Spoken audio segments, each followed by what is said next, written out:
The Palworld raid boss is hard. 1,000,000 health? Oh my, really hard. Oh my god. Oh wow. So when I challenged myself to take him down in 100 days, I had no idea what I was getting into. But it's not just that. New pals, new challenges, and a new tower boss who will also wreck your face. My goal is to take down everything in 100 days. Default settings. That means only 15 base pals. I'm gonna have to use all the best strategies because this is insane. 163 pals, 44 alphas, 6 tower bosses, 2 raid bosses, and 2 ultra versions of those raid bosses.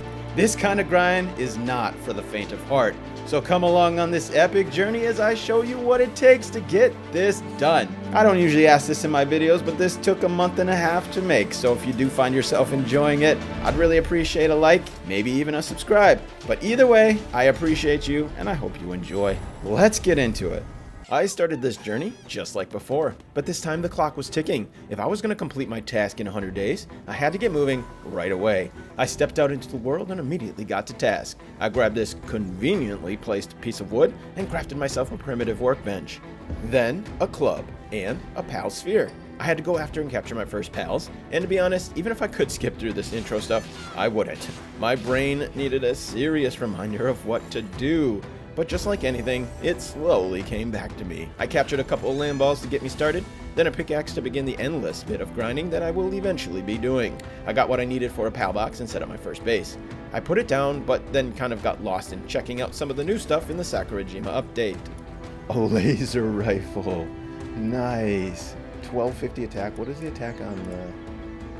Fires rays of concentrated light with pinpoint precision. This thing is going to be a monster. I need this. Yep, I need this bad. And before I knew it, my first day was coming to an end, and I've literally done nothing. I had to craft some clothing to keep warm from the cold night, then got myself a chickpea. But when morning came, I got myself some more spheres and went right after the 5 land balls I needed to progress in my journey. Before I got too much stuff set up, I wanted a better base spot. Flat land and no obstructions would be ideal, but I wasn't thinking about that at the time. For some reason, I completely forgot I could fast travel right from my base. So I decided to put down my base right near the closest fast travel point, thinking that I was so smart, and it was brilliant because I was going to save so much time doing so. No. I continued progressing in my early journey objectives. Getting my base leveled up was just as much a priority as getting myself leveled, because higher level base means more pals working, and I'm gonna need everyone working their booties off to get this done.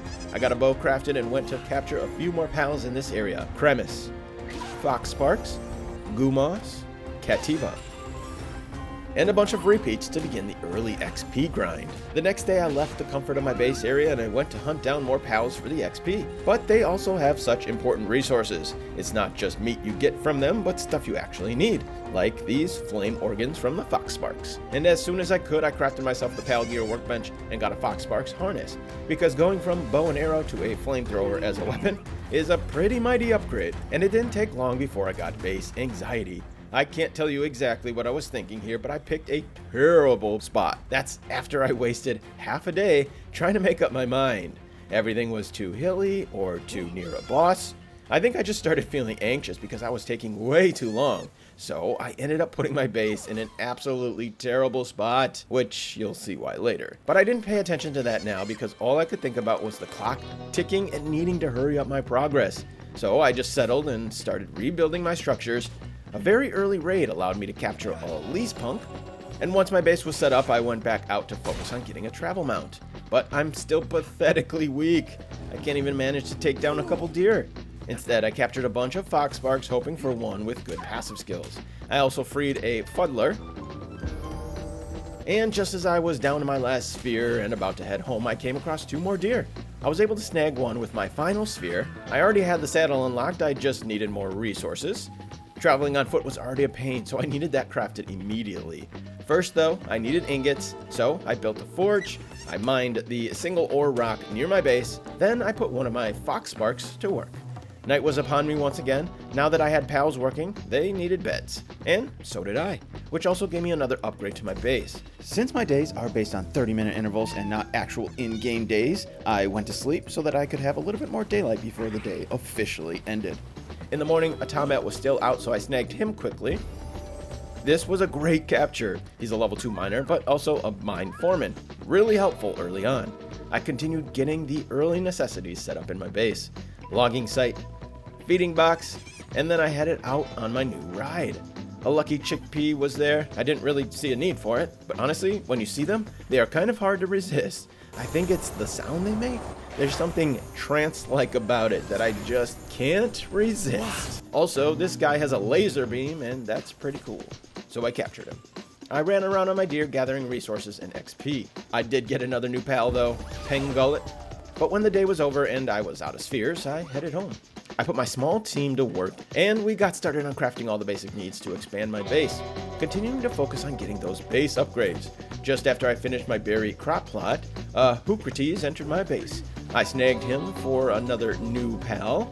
The levels were coming along quickly with all these captures, and I was already able to upgrade my bow to the 3-shot. But really, I had my sights set on the crossbow. I feel like it's really the best early weapon because ammo is cheap, and it does pretty significant damage.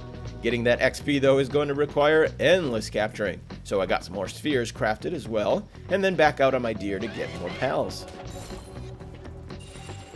I accidentally ran into the Alpha Chillet. I wasn't planning on capturing many alphas yet, but I was here, and already much stronger, so it was an easy grab and another addition to the team. Of course, my plan was to get super leveled up to the point where I'm very OP, and then cruise my way through every alpha pal in just a couple days. But the Chillet took no time at all, so it was worth it to get it now. And then the same thing with Penking. I just randomly ran into his dungeon and figured, why not? He was actually an important pal to have early on. He has a lot of level 2 abilities like watering, which I'm already in need of. And it should be another easy fight because I'm already 3 levels higher. Except it wasn't. Oh man, oh, whoa. Oh my god, just sent me into another realm. Okay. What just happened there? And this is why I wanted to be OP before doing these. That way I could ensure a victory and not waste time going to collect my stuff or redo things every time I die. So I waited on this guy until I was a little stronger and then I could breeze through it. Back at base, another raid, and another useful yield. I got these training manuals, which I do not recall ever getting before. Just like Pal Souls though, I knew I'd be storing these until I have my boss squad and just dump all those points into them at the end. No use in wasting them on my pals now that will eventually get benched. I continued expanding my base a bit more now that I was getting some more resources. Hot spring for the pal's sanity, egg incubator, and some of the basic workbenches. I just unlocked the crossbow too, so that became a priority to get the rest of those resources. And once I did, I went back to Penking. I also had the upgraded armor on compared to last time, so I felt much more confident this time around. It was really those Pengullets destroying me with their icicle attack. Once I took care of them, I was in the clear to capture the Penking. But I missed my opportunity. Fox Sparks ended him before I could toss out my sphere. But at least I got the technology points and I crossed him off the board. But I still need to capture one. Right outside the dungeon was a Nightwing. I remember these being so incredibly slow, but having vertical movement is clutch. I wanted to get him and a saddle crafted to open this world even more. I had a huge electric egg attach, and I got myself a Dazzy. Then a little more progress on my base, before getting a random urge to go take down the first tower. Like I said, my goal was to do this all at once later on, but I thought it'd be a good gauge of my progress so far. And I was itching for a fight. I equipped my best pals, which somehow includes a Fuddler, and then I went to work. Alright, Fuddler. Just avoid his attacks. I think I'll be okay. Might help if I do some damage. What is his move? Ore detector? I don't even know what that does. Oh, that's not gonna help me. Oh man. Oh! I don't remember that attack. And down goes Fuddler. Alright, Fox. Come here, bro. I'm trying to call him to me. He's not coming. He's not coming. What is going on? Alright, I'm holding F. He's not coming to me. No, he wants to come. That's what we like. Nice clean. That's not what we like. Alright, we're almost there. There we go. Nice. Easy. Easy. Too easy. I didn't do as much damage as I thought I would, but my defenses were more than enough. The Nightwing saddle didn't need too much to be crafted, so I went out to gather those resources. Another new pal out there to be captured, Depresso, and after gathering some resources, another egg finished. My egg incubation times are turned down to half because I don't have 2 hours to wait for a huge egg. So it's an hour without efficiency for a huge egg, which is still a bit of time. But the regular size eggs only take 3 to 4 minutes. I hatched another new pal just in the time it took to put down my ranch. I completely forgot how beneficial it is to grab these eggs in the wild. That's free pals, free XP, and free resources, if you want to go that route of butchering them. I got a couple more things put down to upgrade my base a couple more times, and I continued expanding and learning about new things that have been added. Oh, what? This is new. That is so nice. Actually, I love that. It was a grind to get these. That is really nice. You could find so many of these ones, but these ones, and even these ones, I love it. All right, let's see what we got here. All right, so low quality recovery medicine that heals wounds over time. Low quality cavern mushrooms. I think that's new. I don't remember those being a thing. I'm assuming I got to get those in caves. Would make sense. I needed more leather for my Nightwing saddle, so I went to find the easiest pal to get them from, Foxsparks. And it might be easy, but they only give one, so it's a bit grindy. I started making my way to the nearest trader to hopefully be able to just purchase leather. On the way, in this unexplored area, there were more new pals to capture. Rush Roar, Fuwak, Bixie. I got to the shanty town and purchased my leather with the gold that I had, and since I was here, I just went into this super easy cave. I knew I'd be able to grab some cave pals and hopefully some resources. Daydream, Killamari,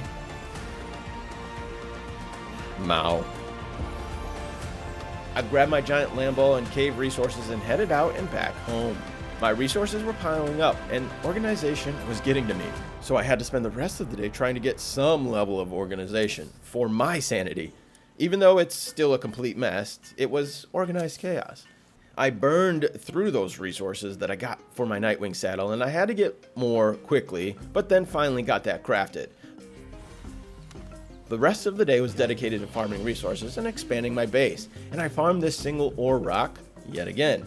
It's still just enough metal for me, but a bigger solution is going to be needed very soon. The Nightwing saddle was done, and it was time to get airborne. I reached the level I needed to unlock the ore mine. This is new and a very welcome addition. I spent so much time grinding ore last time because you need more than can be automated unless you dedicated multiple bases to ore mines. But even then, nowhere near how effective that these things can be. I worked towards getting that set up and then set up Tombat to work the mine. My plan was still to dedicate one of my bases to be a full-time mining base. Last time I had a full breeding base, but since I won't be needing that this time, I can just use it as a mine. Ore, stone, wood, coal, and even sulfur when I unlock those. But before I could unlock the level 2 ore mine, I knew I'd probably have to do some mining by hand until I can get that automated fully. I made my way to the Desolate Church, which was my mining base last time. It's a great early location to get a ton of ore, and I ran into something I hadn't seen before. What is this? You're not a black marketeer. A metal merchant? That's new. Let's see what you got. Mystery box. That looks interesting. Speed elixir, might elixir. Permanently increase attack?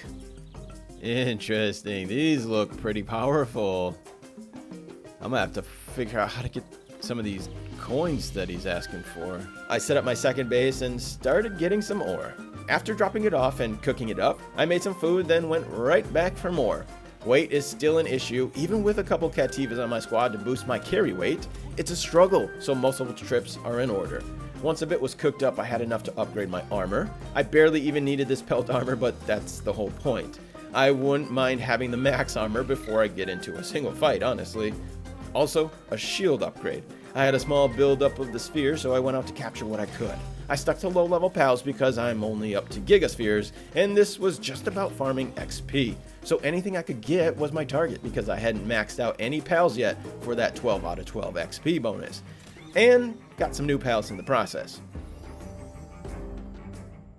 I thought I might be able to get some Relaxasaurs, but they are still too strong for me. Just as it destroyed my Nightwing, I got a brand new message that I've never seen before. An incoming supply drop came down right nearby, so I ran over to check it out. It's not very protected. Oh, we got some oil. Okay, there is one guy here.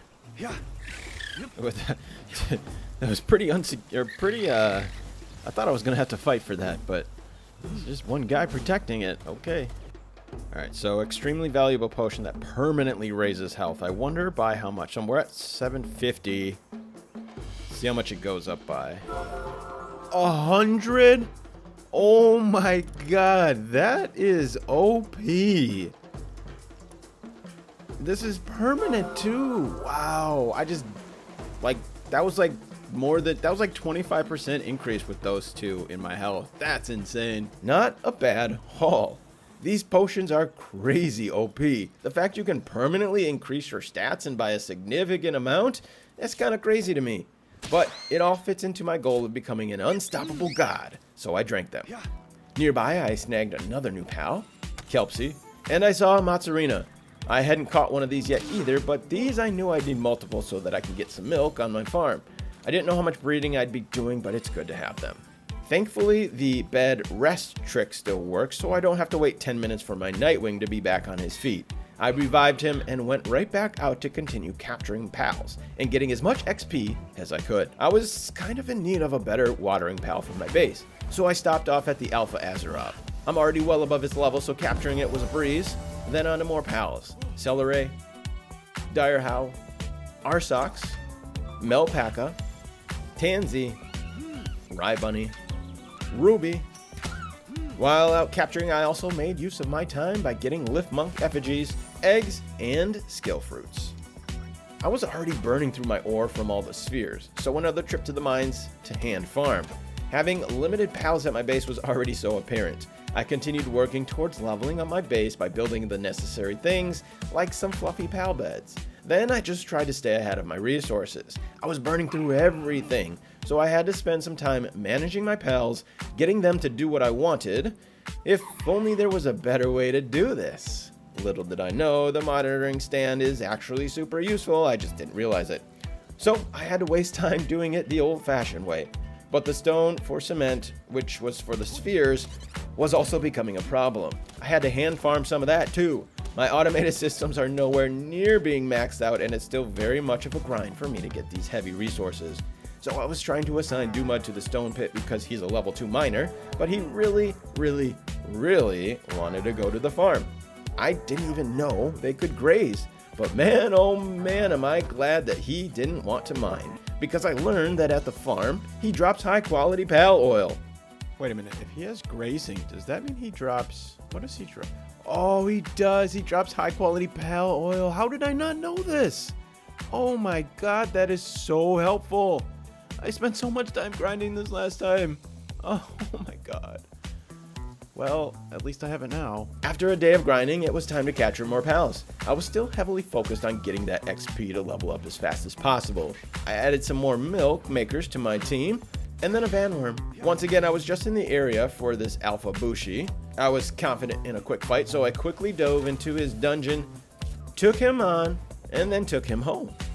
Before going back to base though, I continued capturing everything I could until I had no more spheres. And while out there, I encountered the mysterious Meemog for the first time. Looks like there's a chest over here. Looks like there's 2 chests. Why are there 2 chests right next to each other? That's weird. Oh, this is a pal. This is that new pal. Ah, why is he running away? Yeah, whoa, he's fast. Oh, how am I supposed to get him? Oh, okay, goodbye. It says 12%. I wonder if I can just capture him. Maybe if I get lucky. I'm about to find out. Nope, that doesn't work. And then he runs. Goodbye. Okay, we're gonna have to figure something out with that. I had just gotten my Nightwing, but I knew the Vanworm was a little bit faster. I figured since it'd be a while before I get my next speed upgrade, I'd go ahead and craft the Vanworm saddle. But of course, I needed more resources. After collecting them and another annoying bit of organizing, I got it crafted as the day was ending. And one final task I had for this day was to get my generator set up. I hopped over to the trader because I was out of electric organs, and then I crafted that for yet another base improvement. I hatched a Pen King from the egg to cross that off the list. I honestly don't even know if I was recording, but I have one. It was a new day and some time had passed. I went back to the ore mines and I'm really feeling that grind at this point. I realized the level 1 ore mine doesn't produce all that much and it's starting to get very tedious. I knew I was going to have to come up with a more efficient solution soon, but I needed it for my sphere assembly line so that I could upgrade to the hypersphere and start getting a few higher level pals. My base is still pretty much filled with level 1 workers and I'm looking to get better on that. I was starting to need cement for the hypersphere, so I got another stone pit put up for that, because I already know it'll be a struggle to produce as much cement as I need. I hatched a new pal, Grintail, and then back to the mines. I only keep showing you this because I need you to understand how freaking grindy this actually is. It's really brutal. But I was still far away from automating. I only even had a couple level 2 miners at this point, who are the ones who can actually mine ore, which is why I was so focused on spheres, so that I could capture better pals. But I at least started prepping my mining base by getting beds, a feed box, and a hot spring set up, and then tossing out the few level 2 miners and some carriers to get things started. I also put up a stone pit. Then after a day of grinding, I had a ton of stuff to craft back at my main base. Food, spheres, cement, pretty much every station had stuff waiting to be crafted. And oh yeah, before the day ended, more ore. I headed into another cave to capture a few more pals and resources. Specifically, I needed a few more of the ancient civilization parts. It was an easy enough cave, I could just breeze through it and capture the Arsocks at the end of the tunnel. Outside the cave, I was trying to capture another Relaxosaurus, but continued to be surprised by how under-leveled I am. Just when I got my stuff back, I had another event pop up on my screen, this time a meteor. Xenovator, what is that? Is that new? I don't remember those guys. I think this is new. I gotta get him. Let's jump up to Gigaspheres. They didn't seem that strong. Okay, let's get him. Nice, 100% easy. Let's get this guy. Oh! Never mind. I collected those meteor fragments and continued on my quest to capture more pals and continue my XP grind. Yeah.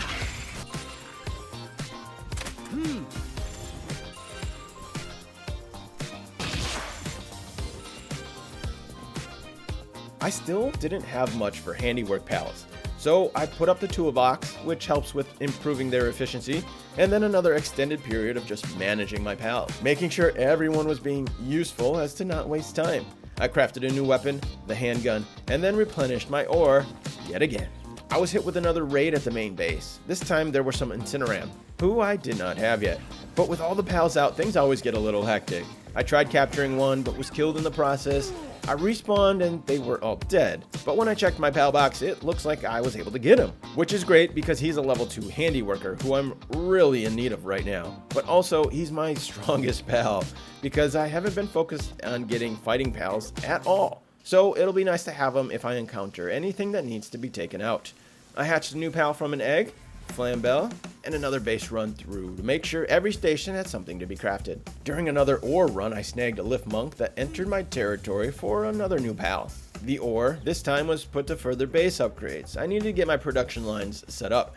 Even this level 1 assembly line is a major upgrade. Not having very many good handy workers allows me to stay efficient and put a bunch of pals to work at once. I crafted a ton of stuff again, just running around constantly staying busy without a moment to breathe.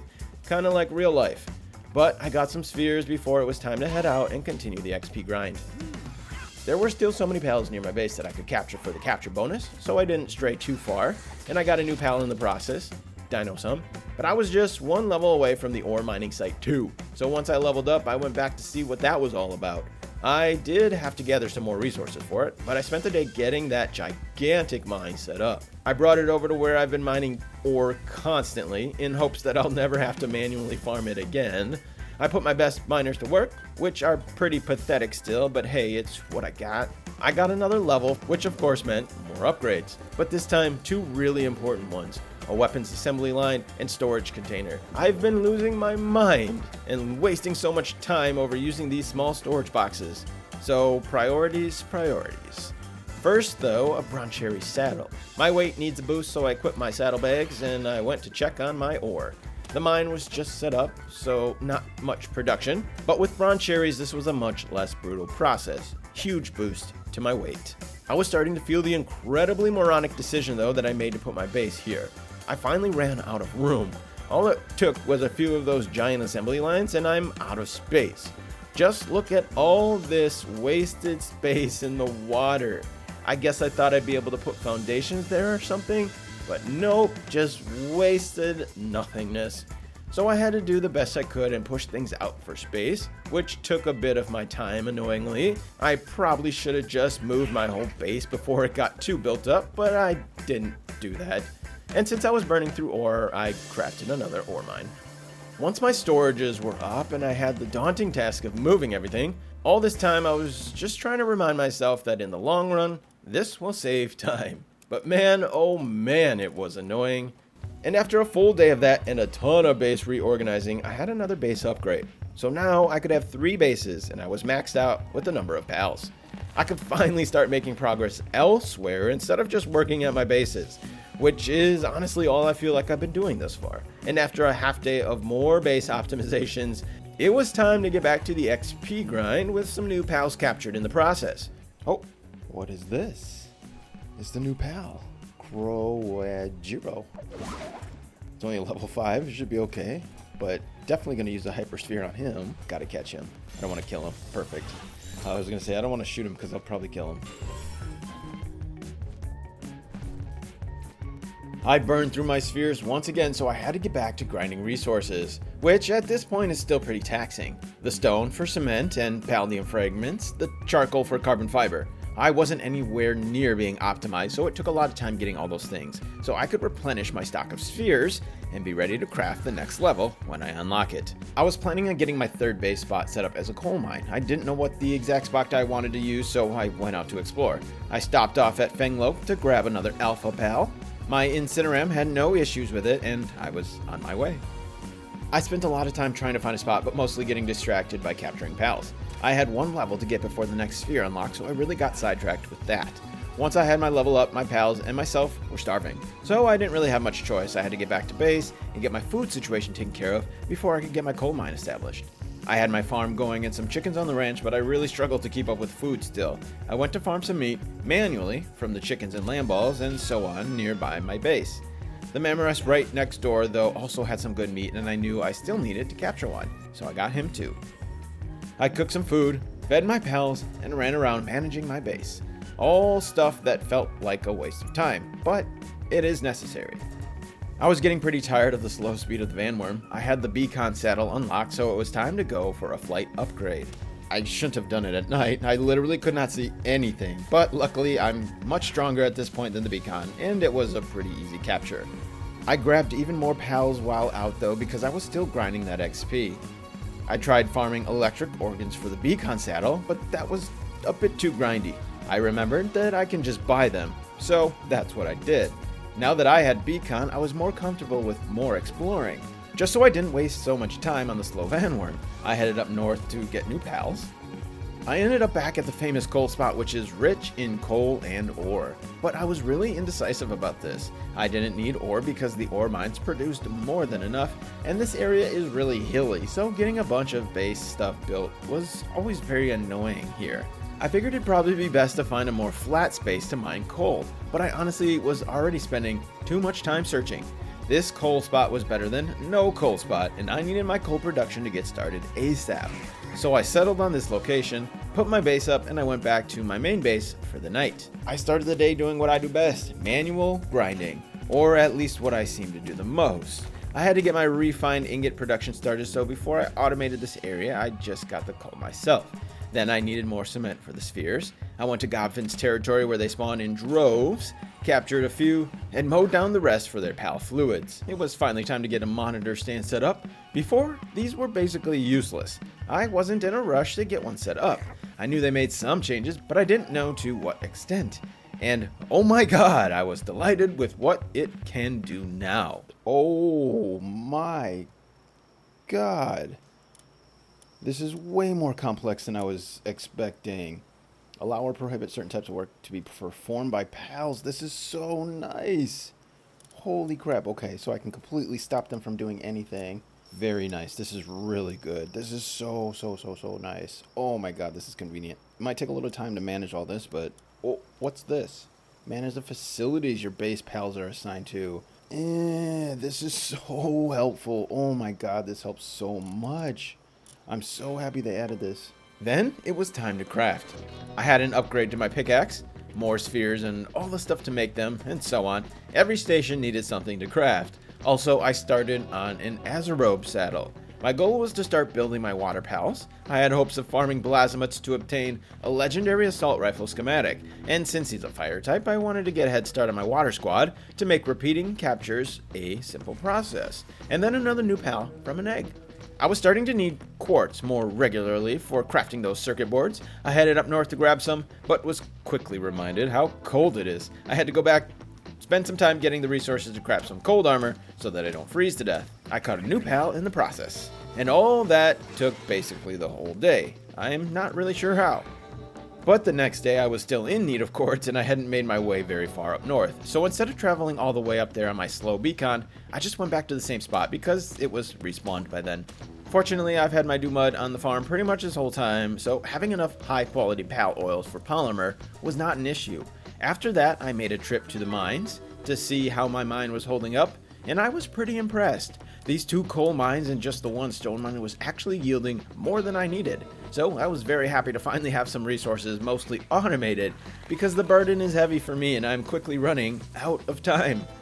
I was still a long ways off from breeding pals. In fact, I didn't really even know if I wanted to do it, but I figured I'd get ahead of things and grab some bee guard for honey. Then a whole bunch of base management stuff.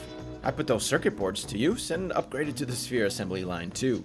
But I tapped out my quartz, so another run was in need. I was just getting my other resources finally automated, but now that I have a new resources, I had to go back to the manual grind. But for quartz, I shouldn't need all that much, so it shouldn't be as bad as ore. And then, more coal. I don't know why I didn't put any pals out here to leave them do their work. I guess it's because I didn't have the time to make them beds or a feed box, and I actually can't help but feel bad. So I got it myself. At night, I actually took some time to fly around and grab some Lift Monk effigies. Then I had a whole bunch of stuff to farm and craft for the Ultra Spheres that I could now craft at the Sphere Assembly Line too. So basically that took the whole day to do that. Then I made a few adjustments to optimize my mine. It made sense just to cook the metal over here, so I got that set up. Those spheres are still draining my resources, so I set out again to collect more pals. I still had plenty of XP to get, but mostly I was focused on getting those water pals for their fluids, which I needed for cement for the endless amount of spheres I needed to capture more pals with. The cycle continued. I got some more new pals, Capriti, King Paka, and after getting a few more levels, I got another unlock I was looking forward to. The heat-resistant refined metal armor. Now I could go into hot climates with some actual decent armor. I feel like the lower tier heat armor isn't very good, so I was kind of waiting for this to explore the hot places. I was slowly making progress on my leveling, but the big items I really needed, like assault rifle, hyper shield, and better spheres, were still so far off, I felt like. I've already been grinding a ton for levels, but was really starting to feel impatient. Once I loaded up on spheres, it was time to do some more XP leveling. All this crafting though was getting time consuming even for my pals. I only had level 2 handiworkers, and I wasn't quite ready to go waste 20 spheres trying to capture an Anubis. So I sought out a level 3 handiworker, Wixen. So I snagged a couple and then was gifted a new pal from the heavens above. Oh, there it is. Oh, I think this is the first time I've seen the actual meteor landing. That's kind of cool. Oh, what is that? Xenoguard? That is so cool looking. Dang, what is that move? He looks freaking tough. I wonder if I can even take him. Alright, he's not that strong. I can definitely get him. Ooh, that hurt though. Ow! Okay, I take it back. He's freaking strong as hell. Alright, he's close. Hopefully that works. There we go. 40%. That should do it. Yes, let's go. Alright, Xenoguard. It killed my beacon, so I basically spent the whole day trying to get back to base. But who cares, because I was just happy to have this brand new pal. It was time to get my coal production situated. That location I chose on top of the mountain wasn't gonna cut it for me. If I wanted to have all my mining stuff together, I needed more flat and open land. I sought a decent spot in the desert right next to Anubis. This area is decently flat, but even more useful, it has a ton of coal nearby. So even when my pals harvest all the nodes in my base, I can come over and quickly double or triple my yield by farming the spots right nearby. Of course, in the new territory, that meant more new pals as well.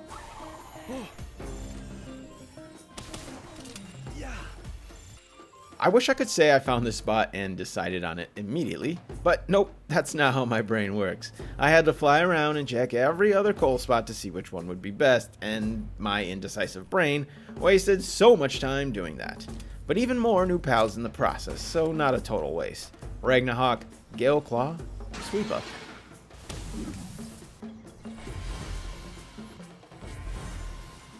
I set up my third base. This I was planning to use for weapons manufacturing and metal smelting. Since my lame main base has such little room, putting these assembly lines up was getting overwhelming, so I planned to have most of them over here. Since my mining base was right next to Anubis, I decided to give him a shot, but I quickly realized that I'm just not ready. It didn't feel worth it trying to waste all my ammo and spheres just to try to capture one. When I had so much left to do, I couldn't afford to waste the time, so that will have to wait until I'm powered up. Besides, Wixen is getting the job done, honestly. I spent half the day loading up on coal. My base was underway, but I manually farmed coal nearby to get those refined ingots going ASAP. Then I went back to continue setting up my weapons manufacturing base, and I continued into the next day doing the same for my mining base. I tried getting everything set up so I could visit the location as minimally as possible. I had mostly miners out there, but those gory rats can definitely help carry all this heavy coal to the single box I left near the PAL box. This should make transferring coal from base to base as simple as possible. And now that it was up and running, I got out to do more XP grinding while I waited for coal and ore and stone and all those things. It's day 45, almost the halfway point in my 100 days, and I haven't really experienced any of the new Sakurajima update, except that one PAL. So even though I knew I was going to be underpowered, I wanted to venture over to the new island and see what that was all about. Wonder if I can harvest these mushrooms? Oh, 18 dog coin, hole, and flamethrower field? Holy crap. I gotta come over here to get those things. Oh my goodness. What's this? A shroomer. A new guy. Here we go. We gotta capture a 43. What? I'm not even gonna be able to... Oh my god, I barely did anything. I'm not even gonna be able to capture this guy. This is exactly why I didn't come over here earlier. It would have been worthless. It would have been purely exploratory and nothing else. Okay. Let's see. Oh my goodness. 0.21% with an ultra sphere? Are you kidding me? What? There's no way I'm going to capture any of these guys. Really? 1%? Alright, there's 16%. That helps. Holy moly, that's with him all the way down and my best sphere possible right now. Jesus. I mean, he was a 43. I just got a legendary sphere from something. Where did I get that from him? Way too high. Oh, is that the oil? Here we go. Found some oil. Ow. Oh. Oh, I'm almost dead. I wasn't even trying to fight them. Okay, wow. Can I just not die? Oh my god. Some freaking frogs are gonna kill me. Is this a new guy? Lulu. Yay, another one. Alright, we'll try to get her, even though things aren't looking too hot right now. Yeah, it's not gonna cut it, man. Oh, yeah. Yep. Yeah, I knew that was gonna happen. Just as I expected, this area was much too difficult for me right now. I at least wanted to continue exploring though, but not during the night. So back home until I could see what I was doing. But I went back to the new island and continued exploring a bit. I ran into Yakumo, and even though I was just struggling to capture things, I just had to have this cool looking dog pal. And out in the desert, these Kick-It looked easy enough to snag, so I got one of those too. And before heading home, I redeemed myself by capturing Lulu. And then another egg pal, Verdash. The XP grind was back on. This time my sights were set on the next shield, the Hyper Shield, and the Electric Furnace, also the Legendary Spheres, and of course the Assault Rifle. And I was very close. I grinded that out quickly, and more pals added to the list. Catris, and Dino some Lux, I grinded out and crafted the materials I needed to finally get my electric furnace set up. Another new pal from an egg as well, Lisbon Ignis, and then back to the mines. The gory rat was struggling to pick up the coal, so I had to do the job, of course, but I was also needing more, so I flew over to manually farm some nearby. The refined ingots were flowing, and I needed lots and lots of coal to support that. I captured a Hang You, which I apparently already have, but I don't remember when I got it, and a Cinnamoth as well. I got where I needed to unlock the assault rifle. But looking at the unlocks, there was still things I really needed right nearby. The Pal Metal armor and the weapons assembly line too were next. I wanted to just keep grinding, but it was getting tiresome. Besides, now that I had the assault rifle, this became my biggest priority, since it's basically the main thing I was trying to unlock from the beginning. I didn't have quite enough stuff to craft it though, but I was also gonna need ammo, obviously, so I got to work on that first. My go-to spot for sulfur near this boss tower is super convenient and gets more than I can carry, plus a few more wicks in to help out at base. Quick fast travel over and got a bunch to get started. I fired up my electric furnace now that I had enough stuff to craft Pal Metal, which I needed now for the legendary spheres. My other forges were cooking the refined ingot for my assault rifle and ammo, and I ran around making sure everyone was staying busy.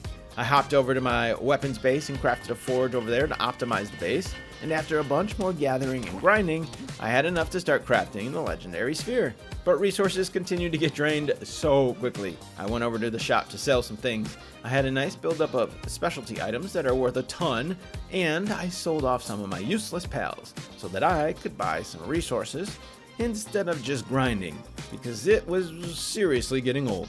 The lack of space was beginning to annoy me again, so I spent a little time restructuring my base. Now that I had assembly line level 2, I put those up, then removed the weapons assembly line to save space. And because my other base was meant for crafting weaponry, well, I put it over there. Finally, I got my assault rifle crafted. I kept using all my resources for other things, but now it was time. And then a whole lot of base management replenishing some of those resources. I made my way to Mount Obsidian to see if I could get some more new pals. I haven't been over here much, so I was hoping for a good array, but ended up seeing all the pals that I already mostly had, until I ran into a fellow pal tamer. Oh, you want to fight me? Okay then. No, I just realized I only have bronze cherries on me. That's alright, I guess I probably won't need them. That was quick. You dead? I continued gaining XP until I finally saw a new pal to capture. The Blaze Howl knocked, and the Pyron knocked. I was once again forced into restructuring my bases because of that lack of space. I had to move my wood farm elsewhere, but this was seriously beginning to be a problem. I am wasting so much time just reorganizing and restructuring every time I need to build something new. At this point, it would have saved me so much time if I had just moved my base a long time ago. But that still felt like a waste of time because I had so much still to do, and I'm already past the halfway point, so I did not do that. I was feeling good about my level though, and now that I had the assault rifle, I actually felt capable of taking on some higher level pals. The Ormantide was priority early on because I knew I'd be needing these guys for all sorts of fights in the future, the nearest one being against Blazamut. But also, he's a level 4 watering pal, so I felt good about going out to capture this one without too much resistance. And it was quite easy to get him. I snagged a Serpent while I was over there too, then right into the nearby Relaxaurus Lux. He was much lower level than I, so it was a super simple capture. My Pal Metal has been cooking for a while, so I was able to have enough for an upgrade to my armor, the Pal Metal armor. Then I focused on more ammo. The assault rifle chews through it, and I needed a lot. So getting all the resources for it and getting boatloads of it crafted was my task, and before the day ended, the Ormantide was respawned. So I went back to grab number 2, and then a very shockingly easy capture of a new pal on the way home. Oh, I have no idea how I'm gonna get one of these. I have to figure this out. Should I just see what happens when I throw a legendary sphere at it? It just bounces off, I'm pretty sure. It's probably a waste. I might have to use like a trap or stun it or something. I know there's like stun batons, but I don't think that actually... I don't know if there's a way to actually stun things. Like it says 67%, but there's no way, right? There's no way it's gonna work. There's no way. There's no way. There's no way. No way! Let's go. That was so easy. I didn't have to. It said you had to like do something sneaky or something weird like that. I just throw a legendary sphere at it the first time it captures it. Whatever, I will take it. I had a whole lot of base management stuff and then some prep work to get ready to go after my next major pal, Blazamut. He's definitely one of the harder pals I've had to capture so far, but between my assault rifle and my Tides, it really was just about surviving long enough to get a sphere off, and I got him. So originally I was not planning on doing any breeding, but at some point I realized a couple things. One, if I'm going to realistically take down the endgame bosses, I'm probably going to need to breed super pals. And two, if I wanted to up my chances of getting that legendary assault rifle, I could just breed a bunch of Blazamuts and then butcher them. Except that second one wasn't true at all. I didn't realize that you get them only from the boss versions. Still, I absolutely needed to breed for the boss, so I took the time to set up my breeding farm. And of course, my tiny base could not fit one, so I had to build a structure to put it upstairs. Also, I didn't know I could have a fourth base as default because this was new. So I stopped leveling my bases up a while ago because I thought that was it. I reached the max. Once again, poor planning by me. I wasted a ton of time setting up my breeding farm only to tear it down not much later and set up a proper breeding base when I eventually unlocked the fourth base. But that's still a little ways away. Once I finally got situated, I went back for another Blazamut, but no legendary assault rifle. I didn't have any cakes for breeding, so I couldn't get that started quite yet. Nor did I have a male-female Blazamut. Instead, I was looking to combine a couple other pals to see if I could get one. I headed up north through the desert, which I haven't gone up there yet, so that meant some new pals, Robin Quill Terra, and Suzaku. But really I was trying to collect Suzaku so I could breed it with my Tide to get myself a Suzaku Aqua, who I'm pretty sure you can't just find out in a while. I think it's a random case spawn, so I wanted to get him checked off the list. And also, I can breed Suzaku Aqua with a Blazamut. Since I only had male Blazamuts, this was my plan to get some more. But I still need cakes, so I started that process. And then I set my pals to get busy. I spent the rest of the day making even more cakes, the start of a very, very, very long process. Since I burned through all my eggs and berries, all my pals were starving, and I had to spend some significant time getting food, making sure that my pals didn't starve. My Suzaku Aqua hatched, and I put it on the farm with a Blazamut right away. Then I got back to work baking cakes. And eventually, after a long couple days of cooking, I took a break to get myself another Blaz. But again, no legendary assault rifle. Then I continued on the endless grind of managing my pals at my base, cooking cakes, gathering resources, getting XP, and crafting ammo. There were some more new pals mixed in there as well, Hell Zephyr and Elizabeth. Gobfin Ignis. The breeding and the cooking was getting exhausting. I spent a lot of time just at my base, so it was time to get out and make some more progress elsewhere. I hadn't really captured many of the alpha pals yet, but now that I was much higher level than most of them, I thought I could breeze through it and quickly capture as many as I had spheres for. First up, Univolt. Then, Broncherry Aqua. Up next was a War Sect. Then over to Mosanda, and this one wasn't an alpha, but it was here, and I still needed it. I went to Murdash. Then I finally got myself an Anubis, and Quivern. I made a trip over to the Wildlife Sanctuary as well, and got myself a Tide Ignis for the level 4 cooking. All those cakes were definitely in need of the Master Chef. And also there, I got myself an Incineram Noct, the Wumpo Botan, and the Alpha Dran. More new pals to add to the list: Elizabeth, Vaylette, Cedalix, Raindrix, and another Mammorist. When I eventually got back at base, I hatched the Maywraith for another new pal captured. Then right back out for more. As soon as I fast traveled, I had another incoming meteor. This time, it was a new one. Saline, the last of the 3 alien pals. After blowing through all those alpha pals and really feeling much more powerful than before, I finally had confidence to take on my next flying mount upgrade, Frostallion. I equipped my Blazamuts and Goffins and set off to the northern mountains, let Blaz loose, and got after her. I really need my shield back right now. Oh, it's a good block right there. Yeah. No. Oh, what? How did it hit me? But like always, I overestimated my power, and apparently my skill, because I kind of got wrecked and I didn't even get it down to half health. So that was disappointing. The whole point of waiting this long to get Frostallion was so that I only had to do it once, be overpowered, and make this as easy as possible. But I was not, and now I needed to not only do it again, but getting my stuff back was a nightmare. For one, I had no other cold gear, so I had to craft more, or I would freeze to death before I could get back there.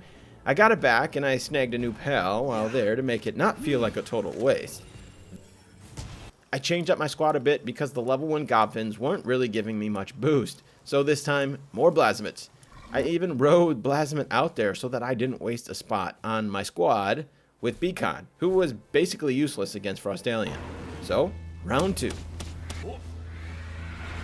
Oh no, I should have waited for my shield. Crap, I can't move. Yep. Once again, I failed, and I wasn't quite sure why it was so hard. I remember using one Blazamut and a Beacon and an assault rifle last time. For some reason, even with 4 fire pals, I couldn't even get the thing past half health. I was very disappointed at this point and feeling kind of hopeless. But I couldn't just move on because I was planning on going after Jetragon next. And I really needed this ice type to take down Jetragon. So, round 3. See what Saline can do. Alright, let's go, Blaz. If I could just get away from his attacks. What? How did that even hit me? But, of course, I failed again, and I was pretty bummed at this point. For one, I had to keep crafting armor to go retrieve mine, so that was getting tedious. But also, I've wasted so much time. This was supposed to be a quick fight, and I could move on to the next. Because my time was quickly running out, and I had way too much progress still to be caught up on this. So I went back out for round 4. But it was here that I noticed something. Wait a minute. This is a level 55. Holy shit, no wonder it's so hard. Last time these were level 50. Oh my god, this makes so much sense. This was a huge relief. It all made sense. It seemed harder than last time because it was. I'm still well under its level, so my damage was so abysmal. I still should have been able to survive long enough to get it captured, but this at least gave me a sense of confidence. I took a step back and decided to either level up more or just better prepare now that I know it's a higher level. After that ordeal, I needed to feel like I was getting something done, so I grabbed some other new pals in the area. The Mamorist Christ, the Wumpo, the Cryolinx, Mao Christ, and King Packer Christ. Then I just continued on, grabbing more pals and more alpha pals so I could get them out of the way and continue leveling up. The Suzaku Alpha, Rayhound, which again I already had, but I don't remember when I got it. And eventually, I made it back to base. My eggs were starting to pile up and I didn't have enough incubators, so I needed to fix that. Then I had more cakes and more spheres to craft. And after being away from my bases, I had to spend a day getting them situated with food and collecting the mountains of resources that have been piling up. Then back up north, but not for Frostallion. Not quite ready for round 4. I was set on getting a rocket launcher, a weapon I've never really used in my last playthrough, but everyone and their mama swears by it. So I got some quartz, then another new pal while up there, Foxicle. I got back to the XP grind. I was getting close to the next big items I needed at level 50. Fell back. And after a couple more days, I finally reached level 50, which unlocked the brand new plasteel, oil pumps, and upgraded armor. Of course, I had to get my oil pump set up before I could craft any of that, but you can't just set them up anywhere. They have to be on one of these new oil spots. I found one I liked in an area with a ton of space and then made the move. I still wasn't aware I could have 4 bases, so I ended up breaking down my mining base and moved it over there. Made sense to add oil to all the other stuff I was mining from this mining base. The only problem is I had trouble with electricity. Okay. I've never had to use more than 2 generators. How is this even possible? I don't even know what I'm supposed to do. I only have 1 oil rig set up. What the hell am I going to do when I have 2? These oil rigs are an absolute power drain. 2 regular generators with 2 decent electric pals couldn't keep a charge at all. I knew there was an upgraded electric generator, but damn, it was expensive, and I wanted to avoid crafting that if I could. But I see that's not really possible. There's a reason they added that, because it's probably necessary, especially if I plan on having 2 oil rigs, which I do. So I started butchering my electric pals, but that process is way too slow. I just went to dish out a ton of gold coins to buy them instead. Kind of expensive, but 100% worth the time saved. I wasn't really using my gold much anyways, so I got one set up, put my best electric pals to work, and I realized it still wasn't enough. I went back to grab another Relaxaurus Lux because he's a level 3. 2 level 3s should be good, right? What? How is this even possible? But nope, as much as they flap their silly little arms, they just can't get it done. I figured my only option now was to get the level 4 electricity generating pal. And I think there's only one, at least only one that I know of, Orsurk. I did not have one of those guys, and I didn't even know if you could find them in the wild, so I had to breed them. But I didn't have the right pals to directly breed. So first I had to breed Mossanda and Greyhound to get a Grizzbolt, then a Relaxaurus and a Grizzbolt to get my Orsurk. I also remembered about the electric tower that boosts electric generators efficiency, so I added that. While I waited for my eggs, I went out to farm more electric pals into organs. I figured I'd probably need a second tower if I have 2 oil rigs, so I started gathering more organs to craft another. I ventured into Menacing's territory to capture another new pal and cross that alpha off the list. And then back to take care of stuff at the base until the first egg hatched. I wasn't trying to make super Orsurks, but I did grab pals that had good traits. And I was lucky enough to pass on 2 very helpful traits. Lucky and Artisan. Lucky boosts production by 15%, and Artisan is the best of all for base pals because it boosts by 50%. So this was a huge win, and it should help make sure those generators actually stay charged. It also had Hooligan, which is negative 10%, so kinda lame, but overall the 55% total boost in production is still a massive gain. Then I continued to manage my bases until the others were born. I put 2 of them to work, and it was so nice seeing that generator charge with no problem. But that oil production was still slow as hell. It'd be a while before I could craft any of that plasteel stuff. I knew sooner than later I'd have to get a second one of those put up. When I unlocked the final tier of spheres, I noticed it costs plasteel. So does all of the new stuff, and a lot of it. I immediately went right back to bolster my oil production. I got the second rig set up. I saw people were able to get 2 rigs on 1 node.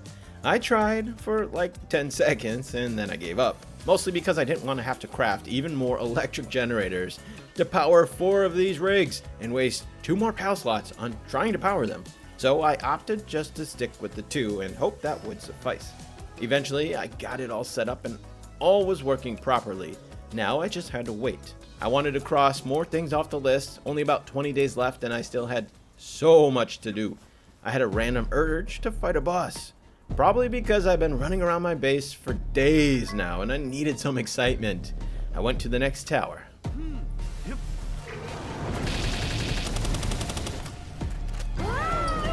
And that was exactly what I wanted from the beginning. To be OP as possible and destroy everything in my path. That's why I've been putting these fights off for so long. So I went into the next one. Axel and Orsurk. Alright, Blaz. Back at it. Do your thing, or don't. Oh, he has 100,000 health. That's way more. We'll see about this. Let's see that. Oh yeah, let's see that attack. I love it. Didn't do that much, but it looks dope as shit. There it is. There it is. Let's call her back. Let's not get hit by that. Nice. Good save. Oh crap. Oh crap. Okay, be careful. That was too close. I just really don't want to die now. That would be a travesty. No, no, no, no, no, no, no, no, no, no, no, oh, that was too close. Way too close. Okay, 500 health, come on. Yes. Ooh, that was way too close. This one took a bit longer, but still quite easy. Afterward, I got back to my bases to check on things. I finally got myself the most powerful weapon, the rocket launcher, which meant I could once again continue taking on those tougher pals. But I didn't quite do that yet. From the beginning, I've been dumping all my skill points into attack power, but after feeling so squishy against tougher pals like Frostallion, I wanted to redistribute my points and be more balanced. I needed to mind wipe medicine, and that is kind of a grind. So I spent the next couple days gathering the resources for that, mostly the beautiful flower. I did get some new pals in the process too. The Eichfire Deer Terra, Petalia, Serpent Terra, and a Polaris. After that little detour, and now being much stronger, mostly due to my newly acquired rocket launcher, it was time for round 4 with Frostallion. 154, that's it? That ain't gonna cut it. Sit your ass down. No. Nope, we're dead. We're dead. Got so much stamina. Don't get stuck on this ice, though. That's what killed me last time. Blazamut ain't really doing anything. His health is getting low, though. Oh, man, that sucks, though. I shouldn't have let my beacon die, because now I'm just going to have trouble getting to him. No. Oh, pressed the wrong button there. We're getting close. Third of the way. Just be careful. Get out of here. Okay. Whew, it's close. Didn't have an escape route there. This iceberg is a pain. No.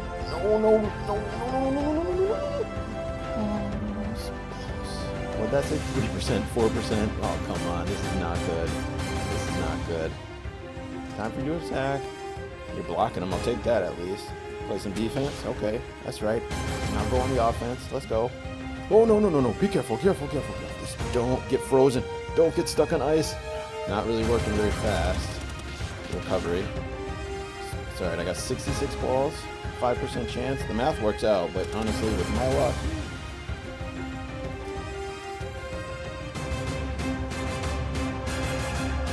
yes! Let's go! Finally! It was still a battle. My damage was so low against it. All I really had to do was survive long enough, though, because I had plenty of ammo, and I'm really glad to have gotten it done. But no time to celebrate, because the clock is still ticking. I didn't quite go after a Jetrogon yet. I had a lot of ammo to replenish first. Instead, a much easier pal to get, Astagon. With all the ammo crafting, my sulfur needs were increasing. Lucky for me, I recently unlocked the sulfur mine, so I set that up at my mining base and put more of my best miners to work. And then I worked toward getting the plasteel armor. I had just enough oil to get the plasteel I needed, and I once again had another upgrade to make me even more powerful. So this is where I finally learned about being able to have 4 bases as default. I quickly got to work trying to level up to unlock it. I put the fluffy pal beds up and then one of these refined storage units, and I could not believe what I was seeing. Is it backwards? It is backwards. I kind of want to rebuild it, but whoa,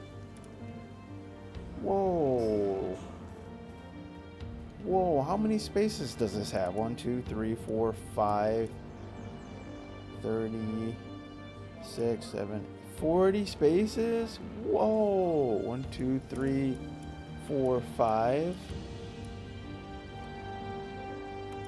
30. This has the same number of spaces? Whoa. I did not realize that these were the same size. And they take up way less space. Oh my god, what am I doing? This whole time I've been using these massive containers. They take up so much. How is this and this have the same size space? That makes no sense. I've been... Another super inefficient method by me. This take up so much more space. Oh my, what was I thinking? I hit a roadblock on upgrading because I needed a lot of stuff I didn't have for the refrigerated food box. But that just meant it was time to get back to actually making progress. It was time to get myself a Jetrogon.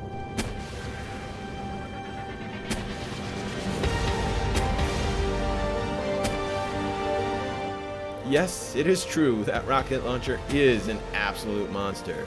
It still wasn't easy though, but running around on a Frostallion just shooting at it sure makes it easier than any way I've done it in the past. I got my Jetrogon and another new pal on the way home, Blazehowl. I took my new legendary pals out to collect some other new pals, Chilla Ignis, Prickster, Hell Zephyr Lux, and the Wyvern Botan.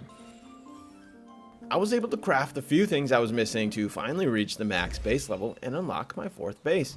But with just 10 days left, I basically had to speedrun the rest of my objectives. I knew I'd at least need one more Jetragon for the 5th tower boss, so I went to capture that, then back to the XP grind, something I haven't really been doing much for a while, but I still needed a couple more levels to get to max. Another new pal along the way, Dogen, however you say it, but it looks like a dog, so I'm going to say Dogen, and another alpha pal down as well, Menacing Terra. Then off to take on Marcus and Phalaris, the next tower boss.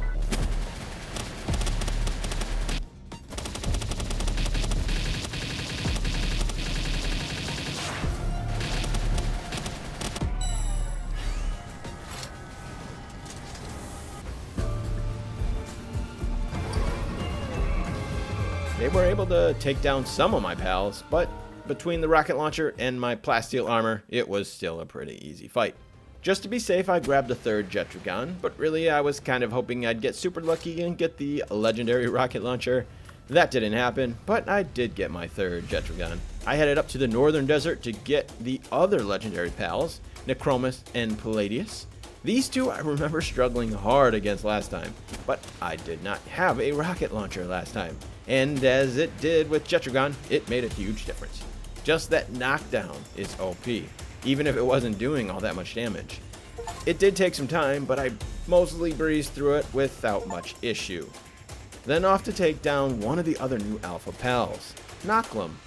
I tried capturing him, but I accidentally took him down, and as much as I wanted to come right back and capture one, I had to keep moving on. I'll come back later to check him off the list.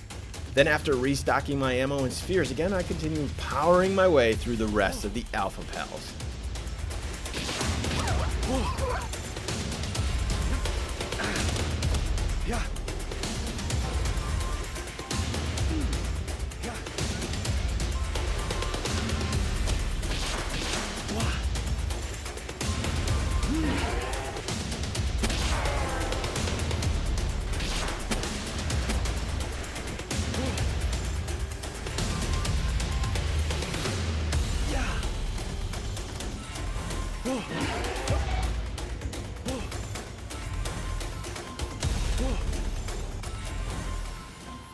It took more time to travel between each one than it did to actually take them down, which is exactly the plan from the beginning. With just 5 days left, I had no more time to waste. I had to be extremely efficient.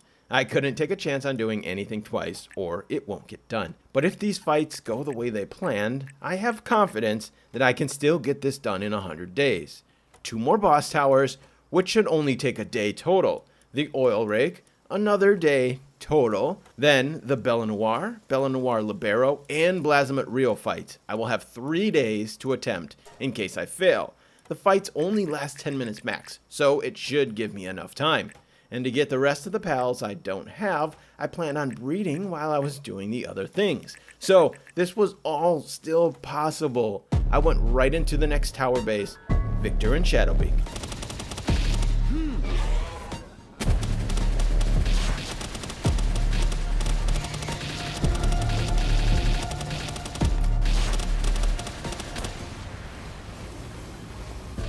I struggled so hard on this one last time, but it's because I didn't have a good strategy. This time though, I was well prepared with my 3 Jetragons and a couple of Goblins to boost my attack. I also boosted my Jetragons with some Pal Souls to make it even quicker. The fight took a little longer than I had hoped, but I got it down the first time through, so I was still on track. I was anxious to see how my pals would fare against bellanoir. I hadn't done any of these raids yet, so I wasn't sure how difficult they actually were gonna be. Alright, let's see this. Go to work! Yes, everyone's doing work already. Oh, Frost. Oh my god, this is crazy. My computer's gonna break. This is crazy and I'm picking up shit. No, not this dumb shit again. Oh, I can't even see what's going on. What is happening? Oh my god, this is madness. Literally. This is crazy. Y'all, I didn't even have to do anything. Y'all are just destroying her. But they can't even get to her now. What? No one's doing anything. Attack! Frost Alien will do the job. No one is doing anything. This is crazy. I can't even see any. The Blazamut, as always, just standing around doing nothing. Worthless. Y'all gotta do something in between your attacks.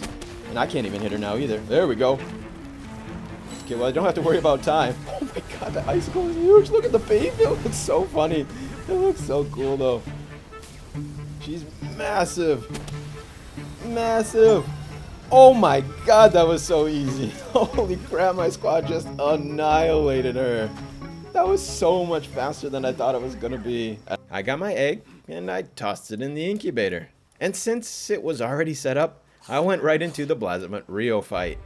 But this did not go nearly as well. Alright, you guys ready? Round 2. Let's do it again. 500 health. Woo! I guess the other one had quite a bit too, right? No, the stone and the ore. Crap. It's dumb. Alright, everybody. Get to work. I'm just running around picking up stone. This is so stupid. This is so dumb. I should have cleared the area first. I can't even watch the fight. Alright, they're getting annihilated. They are getting annihilated. Oh, this is not gonna happen. Anubis is down. Everyone's down. Dude, he is way stronger. Oh my god. And I can't even do anything. Yep, everyone's dead. I can't do anything because of the stupid stone and wood everywhere. I've literally... Yep. Yeah, we're screwed. This ain't happening. This ain't happening. Yo, he is way stronger. This is a joke. It ain't even close, yo. Oh my god. Wow. Wow. Palladius is the only one hanging in there. And then there he goes. Wow. Alright, here, now alright, me and you, one-on-one until I get full of stone, and then I'm dead. Not that I was going to do anything there. Wow. That's not like twice as hard or 3 times as hard. That's like 20 times harder. I did not have a good strategy. I didn't know what I was doing, and I had no freaking idea how difficult he was. But I wasn't defeated yet. I still had time, and I knew if I could get the other things done, that I could give it one last shot on day 100. So I moved on to the next objective, take down the oil rig. I used Jetragon to get past the laser beams. I stuck to my rocket launcher to take care of the goons, and I ran around searching for that glorious chest. But once again, a lack of preparation showed itself. I was very panicky from these auto turrets, which don't actually do much damage, if any at all. I kept getting turned around and distracted and blinded by these super bright lights of the turrets. And when I tried to bail with Jetragon, he locked into an attack when I tossed him out, and it was just enough to get me killed. I quickly went back for my stuff and to try to finish it off, but I completely underestimated this oil rig. The hardest part, these goons spawn right on top of you. Literally, you look away and you look back and there's a new one that spawned in. It's crazy and ridiculous, which means if you stop paying attention for a second, you will die. And that's what kept happening to me. I checked my inventory, I died. I tried climbing a wall, I died. I got stuck trying to fly away in a staircase, I died. It was at this point I started to feel defeated. I would have just ran straight to the chest, but I didn't know where it was. Also, I had to get my stuff back. I did not have time or resources to craft all that stuff again. Eventually, I did get my stuff, and I got the chest. So, it blew through the rest of my time just trying to get my stuff back. And I had almost no time left to get the rest done in 100 days. But I was not just about to give up. I knew realistically there's no way to get it all done in the next 2 days. That's 1 hour to breed pals, take on bellanoir Libero, Blazamut Ryu, and also take down the last tower boss. Oh, and I still had quite a few pals to get my hands on. That's actually impossible at this point. So I had to accept the fact that I failed. The 100 days challenge of doing it all was incomplete. But that just means I'm turning this into a 100 hours challenge because I'm dead set on getting everything done. And realistically, I want to give myself enough time to actually properly breed to take down Blazamut Ryu. I'm halfway there. 100 days, 50 hours. We're going up to 200 days and 100 hours. Let's get it. So I went to get another Jetragon, still hoping for a legendary rocket launcher. No luck. Then to capture a Noclum. I was planning on using them for Blazamut Ryu's second phase. Also, I still needed to capture one to check off the list, since I killed it last time. Then back to the regular grind of managing my bases. Being away for a while required some work, and I had a ton of ammo to replenish as well. My bellanoir hatched, and I hatched a Jolt Hog Christ as well to add to the list. Shadowbeak was up next. I found him at the Sanctuary. A Gorirat Terra after that, and a Wixen Nock nearby too. Then I hatched a Kitsune. Now that things slowed down and I wasn't in a rush, I took some time to actually take care of my base. I put out some more efficient pals. I got more stuff crafted and organized my base a little. I didn't have to speedrun anymore, so I was very casual with what I was doing. I captured another Blazma and Jetragon, and I started preparing slowly for my next fight by getting my Chillet leveled up. After I had enough ammo crafted and my Jetragons pumped up with some souls, I went after the next tower boss. I brought 4 Jetragons and a Chillet to ride on that gives me dragon damage. I was pretty confident I could do it in one go. Oh, forgot to feed my guys. Let me get them fed quick. Come on, hurry up. Here we go. Let's get out of here. Oh my god, there goes my shield. Crap. This is not good. Oh, I'm stuck. No. Oh my god. Holy crap. Oh, what the hell? Boy, was I humbled. That was way tougher than I thought. I went to kill some deer and gather some mushrooms to make attack and defense boosting foods. Then back for round 2. But my problems were the same. Every time I tossed out my Jetragon, it would attack, or I would get stuck for half a second trying to ride him. That was just enough time for her to get her attacks off, which annihilated me. This was not the strategy. These dragon-type Jetragons are supposed to have an advantage over the dark-type, but they got shredded. Even if I farmed Jets like a madman and got them to tier 4, I didn't know if that would even be enough. Besides, there's no way I'm doing all of that. So, once again, I felt defeated. I had to come up with a new strategy. I hopped back into the fight, this time trying to ride my Chillet, who does have Swift, so I was hoping I could just outrun the attacks. It started off well, except Chillet couldn't take more than 2 hits, and I didn't understand her attacks enough to be able to avoid them proper. So that strategy didn't work for me either. I continue to be surprised by how difficult these fights can actually be.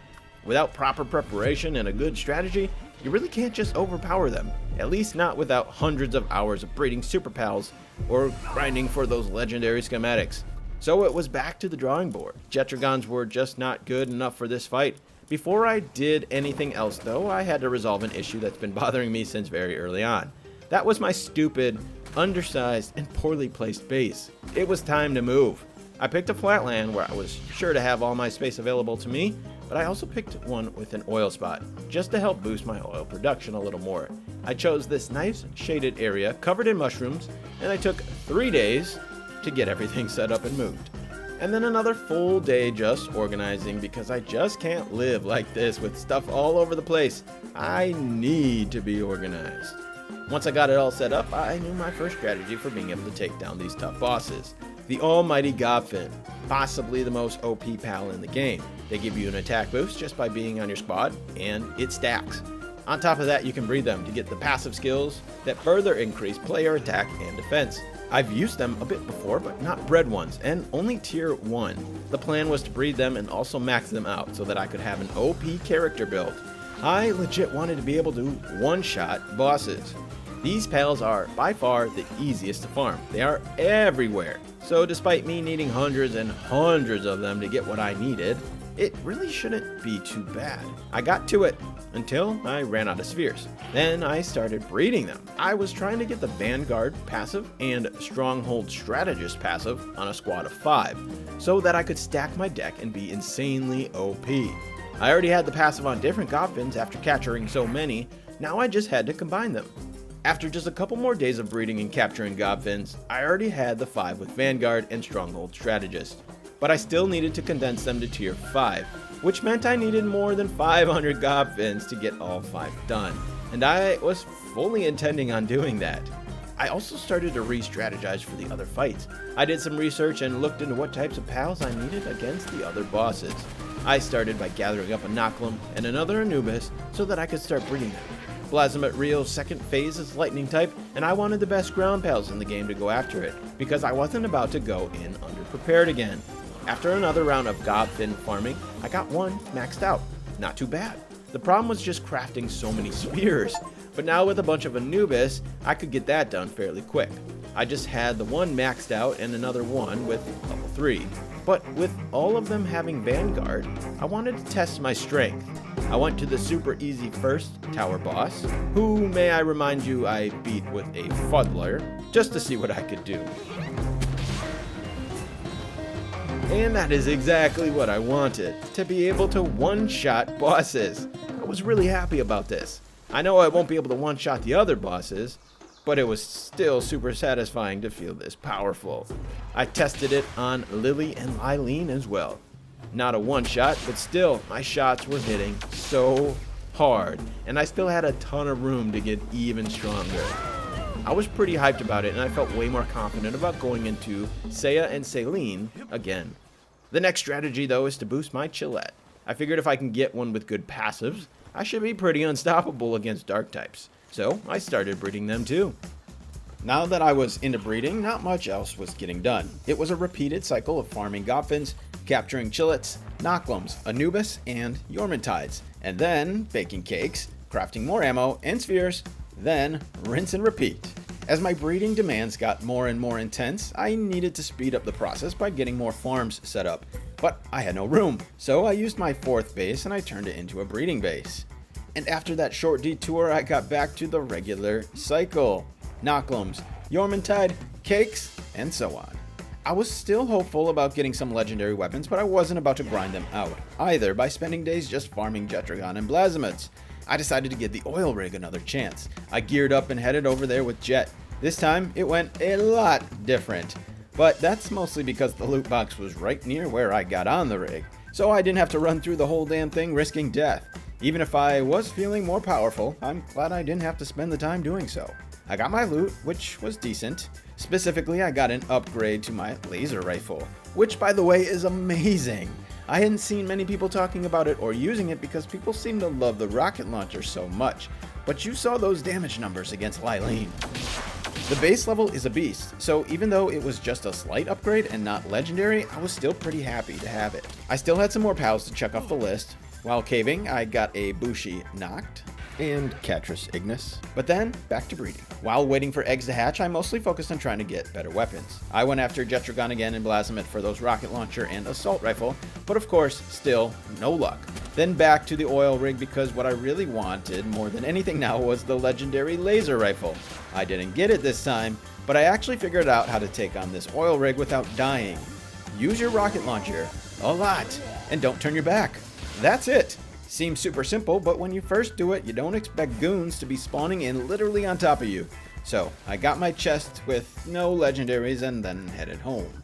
But it felt good. Now I could come back and farm it relatively quick and not waste 3 days trying to get my stuff back. After a few more rounds of breeding, I got the Chillet I wanted. Mostly. I was trying for Stronghold Strategist, Legend, Vanguard, and Swift passives, but I was getting tired of trying to get all 4. I had 3 of the 4 on 2 separate Chillets, and I figured that was good enough. One had Legend, and one had Swift. So if I needed to use one as more of a speedy mount, and one with a little more defense, I had the option of both. I was ready to move on from breeding Chillets, and I needed to start condensing them, so I ended up just calling that good enough. And after learning how to take down the oil rig proper, I headed back for another pretty quick run through. And that gave me a ton of XP for Bill, my Chillet. Just one run on the rig got him up to level 52, which was awesome. I was originally going to try to do the caves or boss fights with a mix of using the training scrolls, but this method seemed way faster. However, I still wanted to do some caving. I was still after those legendary schematics and anything else I could use, like more of those training scrolls. So I set myself up with the best caving pals, Daze Mew and Prickster, and headed into some of the caves on the new island. Daze Mew runs super fast over sand, which these caves are mostly, and Prickster gives you the direction of the exit. I know, these caves aren't that complicated, but if you aren't familiar with them like me, one wrong turn can make a 30-second run through take 5 minutes, and that's a lot of wasted time. so Prickster is definitely worth it in my opinion, at least early on. I plowed through some caves, got some loot, and on the way out, I found another new pal, Sootseer. I added another new pal to the breeding list, Ragnahawk, so that I could use his element bonus on my attacks against bellanoir Libero's second phase, the ice phase. Then back to continue trying to finish off my Godfin and Chillet condensation, with some more oil rig run-throughs and cave runs mixed in there, as well as capturing and breeding those pals I needed for boss fights.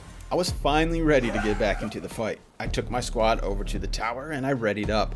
I had the maxed out armor, a slightly leveled up laser rifle, food to boost my attack, 4 maxed out Godfins with Vanguard and Stronghold Strategist, a maxed out Chillet with Stronghold, Vanguard, and Legend. I was ready. Uh-oh. Uh-oh, no, not good. This is not a good start. Not even 30 seconds in, Chillet gets destroyed. All that work for nothing. I decided to continue trying on foot, just to see how much damage I could do. But in the back of my head, it was really more of a test run to see how close I could get. I wanted to come back and try again before wasting too much ammo. So I tried studying her moves a little more, and then I tested out the strength of my weapons. And they were hitting hard, and that gave me confidence to do this on foot. When I died, I regrouped and went for round 2. I was hoping I could just get a couple shots off on Chillet. Then I'd be okay with doing the rest on foot. Oh, run. Just gotta avoid this. Oh no. Okay. As long as I can avoid that attack, I think I should be okay. That thing just destroys me. Alright, Chillet. Let's see what you got. 7,000, that's okay. Need to get those critical shots off. No! Uh-oh, come on. Already? It literally was like, we're not even a minute in. That was good. It's a good round of damage there. Avoid the shots. Keep it going. Let's get those heavy hits in. I just gotta be patient. I got plenty of time here. If I could just dodge. Ooh, that was lucky. If I could just dodge his attacks, keep my shots hitting, I should be okay. Alright, we're close. Just. Ooh. No shield. Just gotta get that shield back. Screw it. I'm just gonna push through the end. We're so close. Get these last couple. Yes! Yes! Let's go. Oh, finally. Oh my god, that was brutal. If it wasn't for that laser rifle, I don't think I could have gotten this done. But man, did that feel good. I was a little disappointed still about the Chillet being downed in less than a minute after all that work breeding it, but I still was going to use it for bellanoir Libero, so at least it wasn't a total waste. Now that I was in the endgame, I had a very serious grind to get into. After getting humbled by the Blazamut Ryu earlier, and also being surprised by how difficult Saya and Saline were, I wanted to be extra prepared, which meant getting a full squad of maxed out pals to go into these next fights. So the plan was this. I assumed the Blazamut Ryu fight is harder than bellanoir Libero, so I was going to prepare for him and use the same pals. 15 Yormantides and 15 Anubis. The Yormantide's water type will work against Blaz's fire type, and the Anubis will work against his electric type. Against bellanoir Libero, the Yormantides will still have a solid advantage against her dark type. The Anubis have to be bred anyways because they drop pal souls when you butcher them, and it's by far the fastest way to farm those. So instead of having to breed another pal like a fire type to take on bellanoir's second phase, it makes sense just to breed these two and hope Anubis can handle bellanoir's second phase.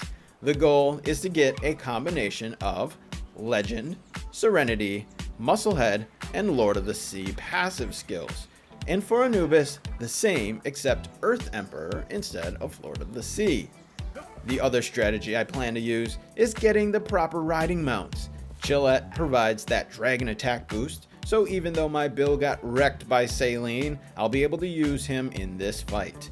I will also be creating a perfect Ragnahawk, because it provides fire attack while riding. For Blazamut Ryu, I hope to create a perfect rideable Azerobe for the water boost, and use one of my Anubis in the second phase, because when they are in your party, your attacks get a ground type boost. All this strategy though is gonna take some serious work. Lots of baking cakes, lots of leveling my pals, and lots of repeated captures. Capturing Anubis and Yormantides whenever they are available to help boost my production, but also Yormantides and Blazamuts, in hopes of finding that legendary schematic I've been yearning for. Since the last fight, over the last few days, I have been hard at work on those things, making really solid progress in short time. My Chillet was already good from before, and my Ragnarok had the passives I wanted, and I was already starting a really nice buildup of Yormantides. But I should admit, I had to change the egg incubation timer down to 0. This would take me 2 more weeks if I hadn't, and honestly, I just wanted to get this video out. Anyways, with my XP at 3.5 times, doing 1.5 run-throughs of the oil rig essentially maxed out my pals for levels. But you also get those training skulls, so it's a super effective way for me to quickly level up my pals, especially now that I actually knew how to run through it quickly without dying. After a few hours of braiding it, felt like I had been doing it forever. I was getting anxious and I wanted to see my progress. I decided to take on bellanoir Libero, but my squad was very underprepared. 15 Yormantides, not even leveled up to 55. On average, they were about level 50. Only 2 or 3 of them were condensed, and a couple others were level 2. And basically, none of them had pal souls dumped into them. Then just whatever pals I had in my box. A bunch of Jetragons and Knocklums that were the only reasonable things in there. And I got after her. My Chillet and rocket launcher stack was doing really nice damage, but my problem was being able to hit her. I missed a lot of my shots, and others were being blocked by my pals. My Yormantides got wiped pretty quickly, but I expected that. I was planning on doing most of the damage myself. I got to the second phase with plenty of time, and flying on Ragnarok made it a lot easier to get my shots off, but my downfall was once again getting over encumbered. I picked up a bunch of stone, couldn't escape, and I got killed for it. This is when I finally changed my settings to not auto pick up items. This was literally killing me over and over. I should have done this a long time ago. But because my fight was so close, I had confidence that I could actually do it. I let my pals heal, then I went in for round 2. This time, I made sure to be efficient, and I actually hit my shots. All was going really well, except my squad got taken out a little too soon. It came down to the last couple shots. More pals out though. Oh no! Oh no, I did not look at the clock! Oh no! Oh, no, no, no, no, no, no, no! No! I didn't look at the clock! I was so close! Oh, I wasn't even paying attention. No. I had 2 more shots to get. 2, maybe 3. Oh my god. I mean, it gives me hope. Next time I'm going to get it. If my pals weren't all starving there, I probably would have been able to do it. And I was so close. But I just couldn't quite get it done in time. This was a little disappointing, but it gave me hope. I just needed to keep working on my Yormantides a little bit more, and this fight should be a lot easier. So, I got back to work. Back to the grind of capturing high-level pals, the Yormantides, the Blazes, the Menacings, and the Knocklums. As long as I had some high-level pals as backup in the last stage of that fight, it would help me get a bit more damage and a few more rocket shots off without her attacking me. So, even though these weren't going to be bred, I wanted to get them as backup. I had more oil rig runs for leveling. I was becoming pretty masterful in making my way through it quickly. I was mostly running caves to get gold coins. The loot you get from the cave boss and the chests makes for really good sellable items. I had hopes of getting a legendary schematic too, but honestly with my luck I didn't rely on that much. But I needed gold because that was the easiest way for me to get ingredients for baking cakes. The berries, the eggs, the milk, all something that I struggled to have an abundance of. It made it a lot easier just to buy it. So cave runs and farming gold was another one of the routine grinds that I found myself doing every single day. After just a few more days of powering up my pals, I felt ready to go back into bellanoir Libero. This time, the Yormantides were a bit more robust. I had my 15 Yormantides, all level 55, but almost none of them had the 4 passives I was aiming for. They were mostly just Lord of the Sea, and many of them did have Impatient. In addition, they were mostly not condensed. Some were level 2, but none of them maxed out, and also almost none of them had pal souls dumped into them. In addition to that, I had about 15 Jetragons and Knocklums to use, as well as a bunch of Blazamuts and some lower level fire pals for the second phase. So, in other words, I am nowhere near what I originally planned for this fight. But with how close I was last time, I was confident I'd be able to get it done. A few of my Yormantides went down early, but that was expected again. I made sure to be careful with my shots and actually hit her. The damage was nice, and I was making steady progress. When my Yormantides went down, I tossed in a bunch of Jetragons. They did a bit of damage, but really it was them distracting her, allowing me to get my rockets off that really helped. She went into her second phase and I tossed out my Knocklums and I continued to hammer her with my rockets. Being up in the air on Ragnarok makes getting shots off so much easier. I kept an eye on the clock this time, and I had plenty of time. I just stayed consistent, continuing to fire my rockets. Here it is, just one more. Ow, for that, you know what, you get the laser. And I took her down with 3 minutes to go. That felt damn good, especially after losing to her twice. I still had a lot of room to improve my pal's strength, so I was pretty hopeful for the Blazamut fight. But still a long way to grind. I got right to it. Back to the routine, capturing more pals, breeding, and so on.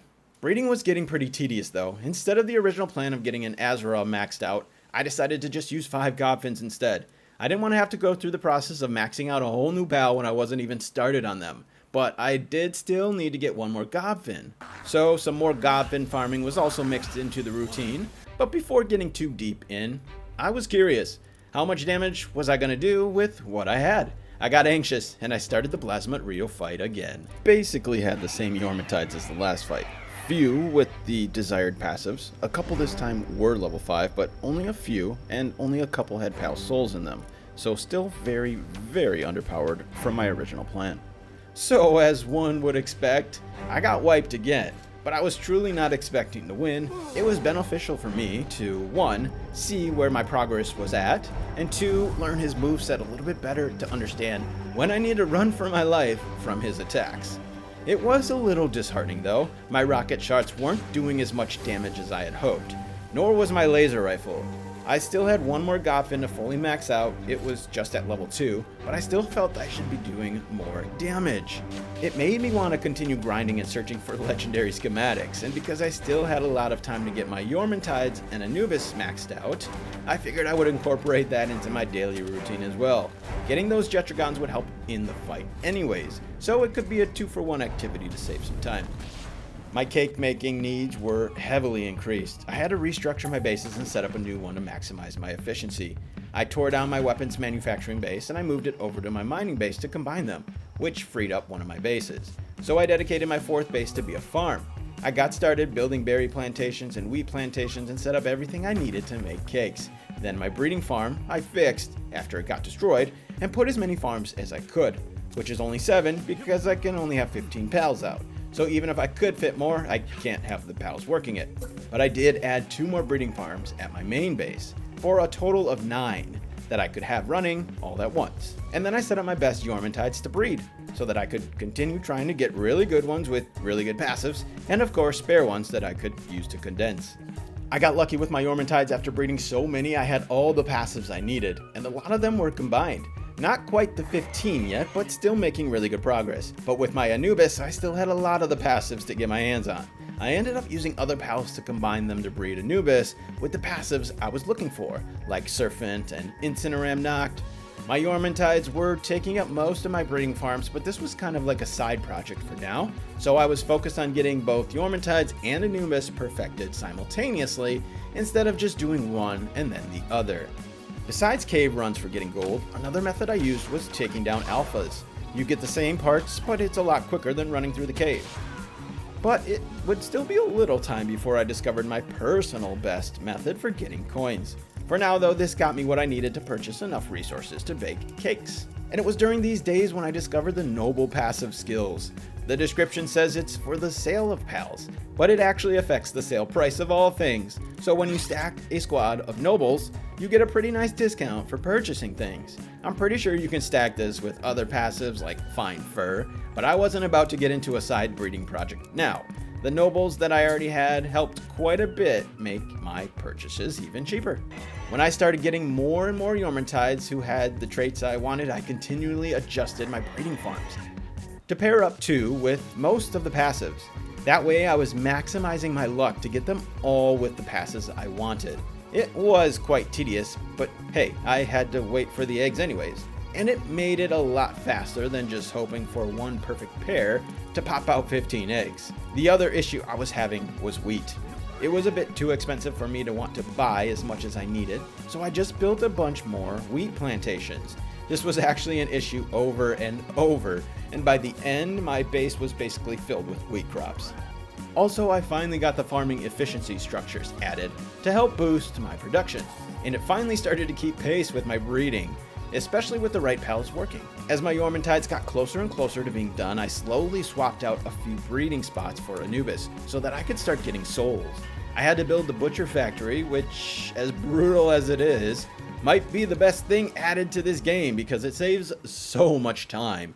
I chopped up some Anubis and started collecting those large souls. Today was a special day. I was in the midst of my regular routine, farming Jetragons to use as backup in a fight, and to collect its parts to sell for gold. But I had all but given up hope on finding those legendary schematics. I wasn't even thinking about it at this point. But talk about a glorious surprise. I captured the jet and saw that beautiful golden schematic in my inventory. I was content with the weapons I had, but this just boosted my confidence through the roof. I could not wait to get into the fight. But I learned my lesson last time. Just be patient and stick to the plan. As much as I wanted to craft it and go right into that fight, I had to finish breeding. I had a pretty efficient routine going. The most difficult and time-consuming part was actually hatching the eggs. I could usually hatch a whole round, which is 140 eggs from 7 farms, in about 7 minutes. But I needed thousands of eggs, so little bits here and there was definitely the least enjoyable part, but it was totally necessary. One of the trips I made to the vendor, I had a realization. The legendary sphere sells for over 5,000 coins each. For me, I was grinding these things in my sleep. All those PAL fluids I had from Gobfins, combined with the endless amount of stone I had from my mines, where Blazamuts have been grinding away for days without me even visiting it, legendary spheres were actually super easy for me to craft. So this was my new official strategy going forward for getting gold. I could pretty quickly craft 200 spheres and make 1 million gold to buy more than enough eggs, berries, and milk to make cakes. So no more cave runs. My Yormantides were mostly complete, but I stopped at 10 instead of the original 15 I was planning. It was just taking too long. I switched over a lot of my farm to Anubis, and while I was still trying to get perfect passes on a lot of them, I had mostly what I needed, which enabled me to put Anubis with Philanthropist on most of my farms. This increases breeding by 100%. That's crazy. And it makes it so I literally can't even keep up with hatching. I could spend the whole time running around collecting eggs, and by the time I get done, the first farm has more eggs. So this really sped up my breeding process for getting those PAL souls, and also makes condensing Anubis a lot faster than the Yormantides. I've been so caught up in these raid bosses I forgot about the other objectives I originally planned, and one of those was defeating all the Alpha Pals. Somehow I missed Battalia. It was just a covered up spot on the map. I thought I had got them all, but I guess not. Anyway, to stick to my original goal, I crossed her off the list very quickly. And after days and days, hours and hours, I was finally ready, prepared as much as I possibly could. Before I lost my mind, I didn't have my full 15 Yormantides and Anubis like I originally planned, but I did my best. This was my team. 10 Yormantides, fully condensed and fully PAL sold. Most, not all, but most, had Serenity, Lord of the Sea, Legend, and Musclehead. I had another 5 Yormantides to level 55 but not condensed and no PAL souls, then another 5 or so Yormantides with mid-range level to dump out for distraction. For Anubis, I only had 8 fully maxed out condensed and PAL sold, another 2 were partially condensed, and 5 more level 55 but no souls and not condensed. The Anubis had slightly fewer of my desired passives, a lot of them did not have the legend, and they had Lucky instead. Then, a bunch of Jetragons and Noklums for backup, who also had no souls and no condensing, as well as my 5 fully maxed out Godfins with Vanguard and Stronghold Strategist. And that was it. I fed my top 15 Yormantides and Anubis, the Eikthyrodir Loco Moco, for a 20% attack boost. It was time. Alright, here we go. Come on, we got this. We got this, guys. Let's get to work right away. That's not gonna cut it, dude. Just stop wasting your shots. I'm gonna miss mine, of course. 5,000. That's not that great. 6,000. Get those headshots in. My Yormantides are getting destroyed already. 8,000. I need to get that shot every time. 9,000 every time. Wow, my Yormantides are already getting destroyed. Not good. I thought they'd do way better.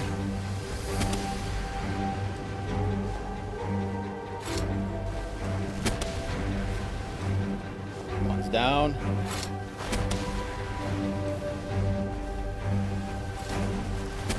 I need that shot every time. Getting destroyed though. They're getting absolutely destroyed. 9,000. I need that shot so... Okay, he's down, he's down, he's down. Come on, guys. We got Serenity. You should be destroying him. Fire is broken out in my base. That's not good. Maybe that'll help destroy him. And my pals probably too. It's hurting me. I probably should have took down my breeding farms. I just gotta keep shooting him. I should have got another rocket launcher. Times like that so I can reload when he's... I'm gonna have to replace some of them quick. While I can. Yeah. I should probably wait till my shield gets back though. Alright, y'all distract him. Y'all distract him. Come on, I gotta replace him. Okay, I still got a decent number left. Alright, y'all just need to get in so I can do some damage myself. Crap. Not reloaded. Not good, not good. Yeah, this fire is gonna it's gonna kill me. I probably should have taken down these breeding farms. God, he's down again though. We're doing pretty good, and I have my Anubis. I just gotta stay alive. I should be able to do this if I can just stay alive. Still got plenty of pals to take him down. Pretty good. You don't want him to do that. You don't want him to do that. I need to heal. Oh, not good. Not good, not good, not good. Oh, no, no, no, no. I don't want to die. I really don't want to die. It's going to waste so much time having to go back.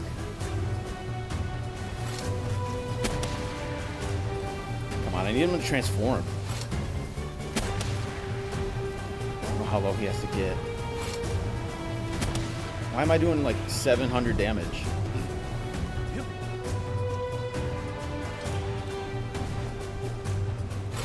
Really? Pro 8 Jiro? Really? I do not have time for that. Let's see what my lasers... I just don't want to die.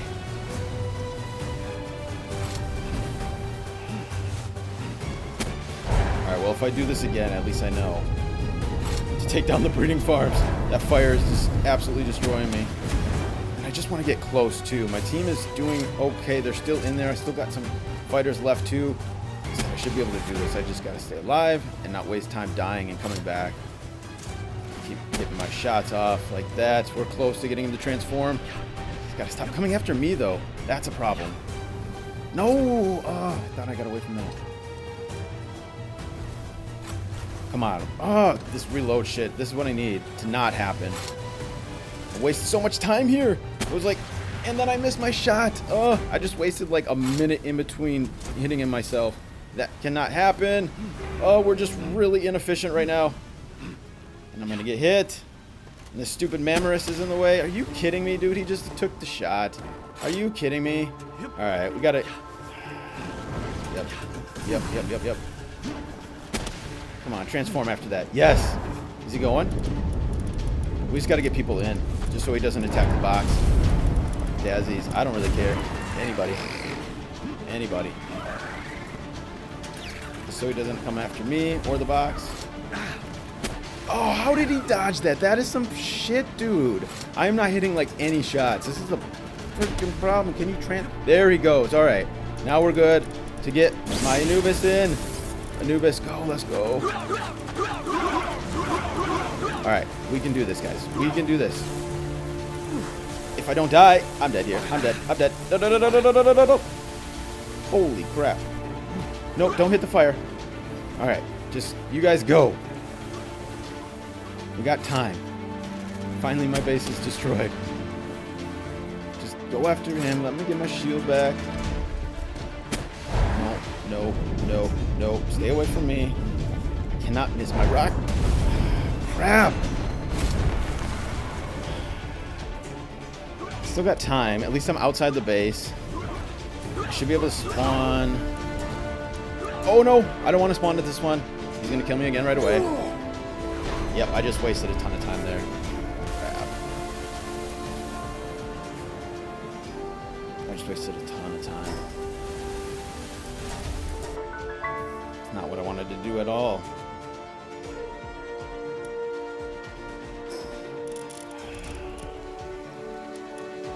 Oh, I thought there was a natural spawn next to it. This is too far away.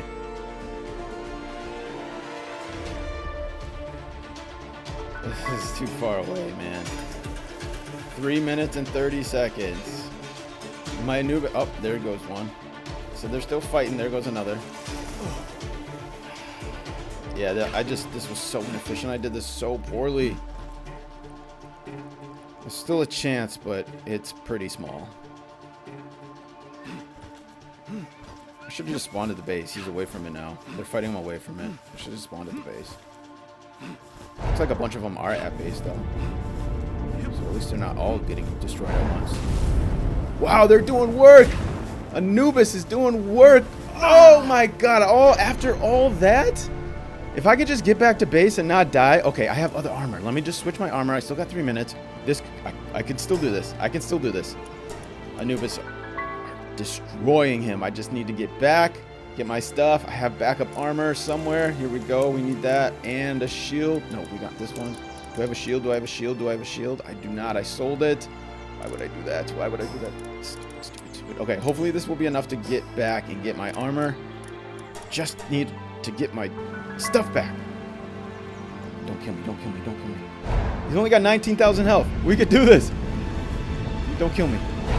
Don't kill me. Don't kill me. Come on. I don't have a shield. Get my stuff, get my stuff. Oh, we're good, we're good. We got this. Oh, they did it! Anubis destroyed them. I didn't even need to do shit. Let's go. Y'all are the true heroes. Yormatide's kind of got smoked, but y'all did work. Originally, this was going to be the end of my 100 days, but ever since I blew past my challenge goal of doing this all in 100 in-game days, and then again past my goal of trying to do it in 100 hours, we are on hour 108 by the way, I was so deep in and already invested so much time, why not just keep going, especially after winning both those fights in surprising fashion. Bellanoir Libero took a couple times, but I was severely underpowered and I still managed to get it done. Same with this fight. I was shocked by how well my Anubis did in that fight and how little damage I did as a player. My original plan was to get 15 Yormatides and 15 Anubis, fully maxed out, but I barely had 10. I figured if I can keep grinding to get my original squad as I planned, I should be able to do the Ultra versions. So that was my new goal. And with no time restrictions anymore, I was truly going to do whatever it took and invest however much time I needed. First things first, I needed to get my breeding base set back up after being destroyed. Also, I allowed myself 5 bases, just so I didn't have to worry about rebuilding structures every time I wanted to do a boss fight. I knew I might fail the Ultra and probably need a couple attempts at it, so saving myself some time by not having to rebuild. Plus, now that I'm not really in a challenge anymore, it doesn't really feel unfair. However, I will not be changing the number of pals, 15 at each base. The main goal is, and was, always to defeat the boss with 15 pals, so that stays. Most of my days going forward were pretty routine. My bases were mostly optimized, and I had a nice little routine down for quickly leveling up my pals and getting closer to my goal. I had my base with the farmers and cookers where the cake production was producing as many as I needed. My mining base, who had a bunch of artisan Blazamuts, giving me endless stone, ore, and sulfur. My breeding base, which is filled with philanthropist Anubis, and my main base for everything else. In between the occasional refreshing my cakes and grinding out more spheres to sell for gold, which I used to buy more cake ingredients, I made trips to the oil rig to level up more and more pals, and then little bits of hatching eggs here and there. So as I mentioned, the goal was to get 15 perfect Anubis and Yormantides, but I didn't want to just stop there and rely on those. Every fight I went into, I always fail once. I wanted to be over-prepared, so I was planning on going above and beyond. The goal was to get 30 total Anubis and 30 Yormantides up to level 55. I was still only going to max out the 15, but having those extra 15 backups I felt would do a lot in keeping him distracted if I needed. I noticed in each of these fights I struggle with swapping out my base pals. Sometimes I just dump out whatever is there because I'm all panicky, and like you saw last time, I threw out a bunch of low-level pals that just got smacked right away. So it's a time waster, and I had to get better at that. Having more Yormantides that I can spam while I do damage was my mindset when I was planning. Then, in addition to Yormantides and Anubis, I wanted to max out as many high-level pals as I could with pal souls. Condensing them is way more of a grind, so that was out. But getting those pal souls from butchering Anubis is really quite easy, and I can max out a bunch of pals with souls to help them in the fight. One of those pals specifically was Celine. It was around this time that I had discovered how powerful she is from doing some research. It was specifically the Holy Burst ability, which I have already gotten wrecked by in the past. Unfortunately, I only had females of her, so I couldn't breed her, but at least I wanted to max out all 5 or 6 that I had with souls. Another hope I had while doing so many oil rig runs was getting better weapon schematics. I had seen people using a quad missile launcher, but I think you can only get that from the rig, and after I don't know how many attempts, I was very disappointed when I thought I got one, and it turned out to be a single shot homing missile. That's the one I got, and that sucked, because it's nowhere near as good as my legendary rocket launcher that I already have. So it was a huge bummer, but I did still have hope to get something higher level and more legendary schematics. I started seeing more and more people talk about the power of Holy Burst. I was still in the midst of boosting my pals, so I had a little extra time. I decided to work toward building some Holy Burst pals to bring into the fight. I went out and grabbed some Lulu and Yakumo, 2 easy pals to get who can naturally get Holy Burst, and I can pass it down through breeding. I also started breeding my Celine with Relaxosaurus Lux to try to get some Yormantides with Holy Burst. I wasn't intending on getting a full squad like that, not after everything I've already done, but if I can get a few that way, I'm hopeful that will push me over the edge if these fights end up being too difficult, which I have a feeling they might be, even with my 15 Yorms and 15 Anubis. So I was on my way to the vendor to purchase my groceries for baking cakes, and I was hit with a shocking price increase. I was very disappointed to see the price of eggs and milk skyrocket, like tripled. Palworld had an update. There were a few other changes in the update, like my rocket shots can't go through the walls anymore, but this was the biggest change for me because I now had to rethink my strategy for farming ingredients for cake. I was just crafting spheres and selling them, but I may have to actually have a farm now and fill it with chickens. Which isn't like it's hard or anything, but I don't have any more bases, free, or spots to fill them with pals because everything is maxed out. So that was kind of an issue, which is why I, once again, gave myself the freedom to add more bases. Truthfully, this whole thing was just taking way too long. Anyways, I was getting so anxious to get this video out, seriously, and I didn't want to spend another month in real life just because I didn't allow myself another base spot. So I boosted my base number up to 8 to speed this whole thing up a little bit. It would allow me to add one more breeding base to get more Anubis and Yormantides faster, then a place to add farming pals to make up for this ridiculous inflation. The good news out of all of this though is that I can still use my farming methods for coins. Because I was breeding Anubis and Yormantides, you get bones and pal fluids from butchering those two. All the other resources that I need come from the mine. So it was still an effective way for me to get gold. I was just gonna have to get a little more now. But I also, for the most part, I already had a good stockpile of cakes, and I didn't really know how many more I would need. And it turned out I didn't need that much more. My squad was ready. 15 Yormantides fully maxed with pal souls and condensed. 15 Anubis, the same thing.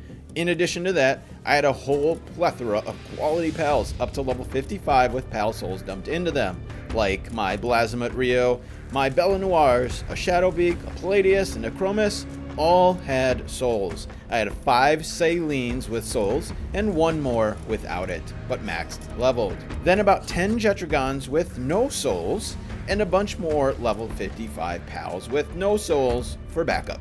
I was ready. Oh, I'm nervous. Cannot miss my shots. It's the one thing I gotta make sure not to do. 12,000, I hit that every time. Not waste rockets here. Yormantides are already going down, not a good sign. Just want to make sure I get enough damage in fast enough. Crap, I just missed that one. A couple of them went down, but should be okay. I can't miss those shots, man. How do I miss? She's so large. I don't know how I miss my shots. Wow, wow, wow, wow, wow, wow, wow, wow. Can't have that happen. I can't even see what's going on. I cannot. Okay, that hurt. I wonder if I should. I'll just put my other uncondensed Yormantides in before I switch to my other like Shadowbeak and stuff. She just took out a bunch of them. Not good. All my uncondensed ones she just destroyed. Need more pals out. Ooh, they all got wiped, man. We got to get those Anubis in there. Start doing heavy damage. Time is not looking good. I'm missing like 4 shots in a row, and now I'm losing hope. Oh my god. She keeps flipping up right when I was shooting at her. We got to get out Shadowbeak, Yormantides. Let's get out my legendaries. Blazamut Ryo's out there. Ah, dude, I've missed so many shots. It's so frustrating. I'm still hopeful. I'm still hopeful. If we can get Libero going. No, don't attack. That's not going to help. Yeah, what's nice about Libero, he flies up in the air, so I shouldn't hit my spot or miss my shots as much. I might be able to do this. 15,000 every time. I might be able to do this. I might be able to do this. 15,000 again. I might be able to do this. Oh, Anubis is I got to get more pals out, though. That's the thing. Should I get more pals out, or should I just keep firing away? I don't know. 15 every time, yo. Every time. Come on. Yep, that's not going to work if I miss my shots. I don't know if I'm going to be able to do this. It's going to be so close. Now I'm not going to be able to do it. Crap. I should have. Yeah, I messed that one up. I should not have. I should have left pals out. Now, not only am I wasting time doing this. Yeah. Man. That's so close, too. I didn't do any of my Salines either. Can you do your Holy Burst and just destroy her, please? Can we get some Holy Burst going? Can we get some Holy Burst going? Can we get some Holy Burst going? Holy Burst going! Where's she at? Where's she at? Oh no, we're so close. Get that Holy Burst one more time, everybody. We're so close. Oh no, 67, you guys. We're so close. Oh. No. I'm going to miss it again. Once again, if I didn't miss my stupid rocket shots. I was so close. Oh, that took a lot out of me. I expected to either dominate or get dominated. The fact that it was so close gave me mixed feelings. I was tempted to just jump back into the fight and see if I could manage my pal box better, because that continues to be an issue for me. If I can swap in more appropriate pals at the right time, my DPS could increase just enough to get the fight done. Also, if I actually hit my shots, that would help too.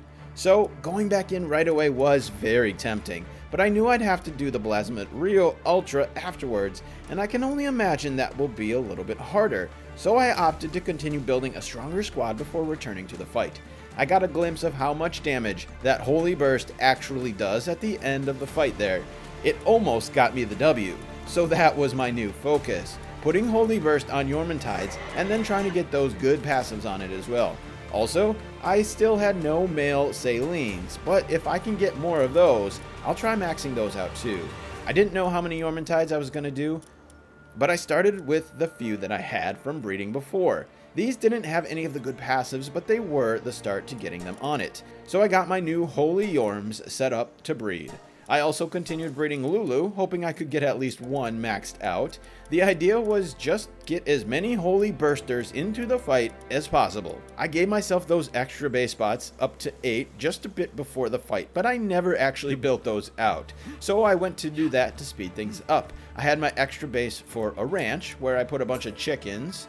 That is, after I used it to collect a ton of wool, which I needed to craft these large pal beds. I wanted to use this base as a recovery spot. I was hoping after the fight that I could just drop my pals off here and they could heal up nice and quick on these comfy beds, just in case I fail again, because, well, I pretty much lost all confidence in these fights. I fell back into the same old routine though. As my Yormantide slowly developed those passives, I was actively swapping them out to get the best probability that I knew how. I jumped into the bellanoir Libero fight because I needed another Ultra slab, but I wanted to see how my squad was faring so far, and it was good to see them do this fight in less than 3 minutes. That's definitely an improvement. So I kept on grinding, until I had some Yormantides with decent passives and Holy Burst. I discovered you can condense an already condensed pal, and this was so nice. I was thinking about condensing 5 Yormantides with Holy Burst, but I didn't really want to hatch 600 more eggs. So instead I planned to replace 5 of the 15 that I had already condensed with the 5 Holy Burst ones, and that will save me a ton of time. After a reasonable amount of time, I was once again ready for the fight. My squad was mostly the same, but a few changes. I replaced 5 of those maxed out Yormantides with the 5 Holy Burst version. But these 5 only had 1 or 2 of those passives, the Musclehead, or the Serenity, or the Legend, etc. I was counting on the power of Holy Burst to be more beneficial than having the ones with those passives. Whether or not that would cause more DPS, I didn't know. But again, I was so fixated on that Holy Burst because of how powerful it was. I had 1 extra Saline filled with souls this time, and 1 Super Lulu who was up to tier 4 and had Holy Burst and Seed Mine, another really good move.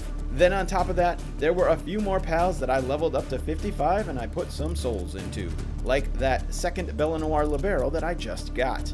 And then it was time for round 2. Get to it right away. Get that Holy Burst in there, Moonlight Beam, Circle of... Oh my goodness.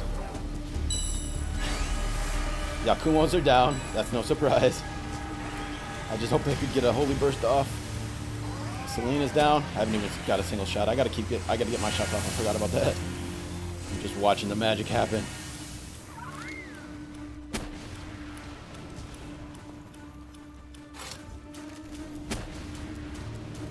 Alright, we're already down 100,000. That's pretty good. That Holy Burst really, truly is the way to go. I just gotta keep an eye on managing my pals. That's where I always struggle. Here we go. Just get my shots off. Get those Holy Burst going. Alright, Lulu's down.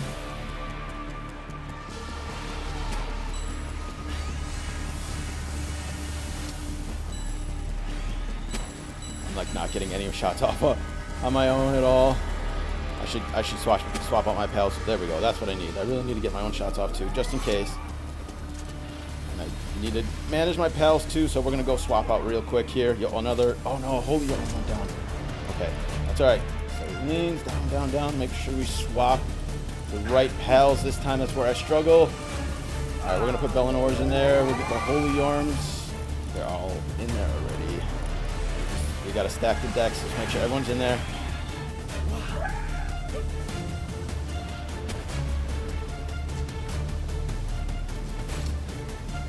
I always panic when I go to that pal box.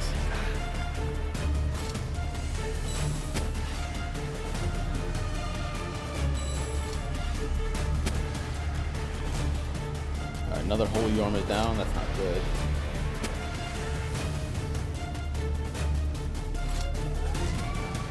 I'm missing so many shots. Again, the same thing. Just like every time I do this. Just gotta focus. Try to get my shots. I gotta be patient. She's down. Now's my chance to really go at it. I should. I'm gonna get one more shot off, and then I'm gonna go to the box. Oh yeah, we really need to restock here. This is my problem, doing such little damage when there's no pals out like that. 2 more went down though.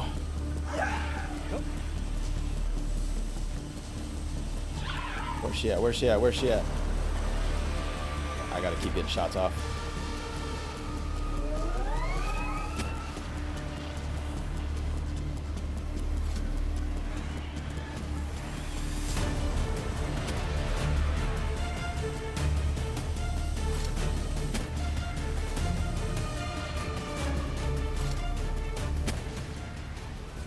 I'm not doing nearly as much damage as I should be. 10,000, it should be higher, shouldn't it? It should be 12,000. There it is. Oh, it seems a little less.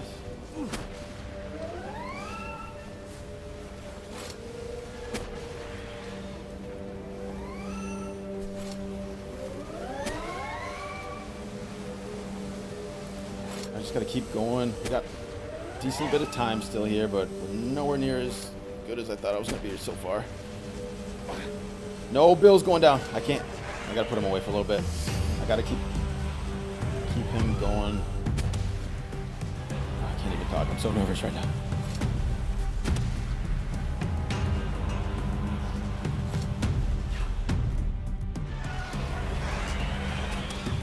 All right, let me get to the pal box. Yormantides out. Jetragons actually. We'll get these out. I'm running out of Yormantides. I didn't put my Blazamut in either. We'll get him out soon. There we go. Those Yormantides are actually doing a lot of work. Dragon type. That makes sense. None of them are boosted either. If I lose this round, I might have to switch to boosting some of them.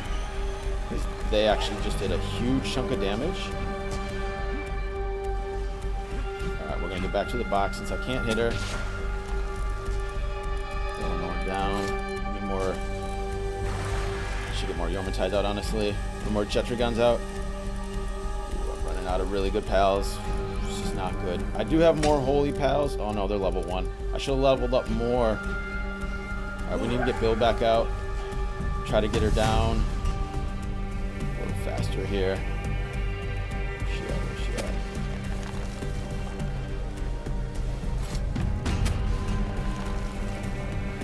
Got the reload down. I just can't hit my shots now.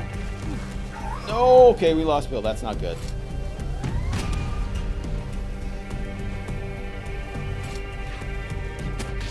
This is not looking real good right now. All right, we're gonna get more Jetragons out. I should take my other Goffin too while I'm at it.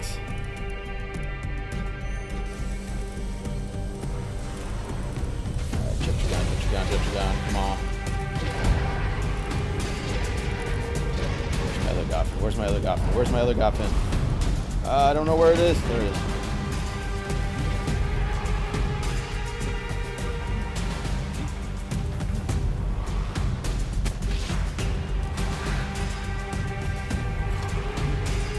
Oh no, they're hungry.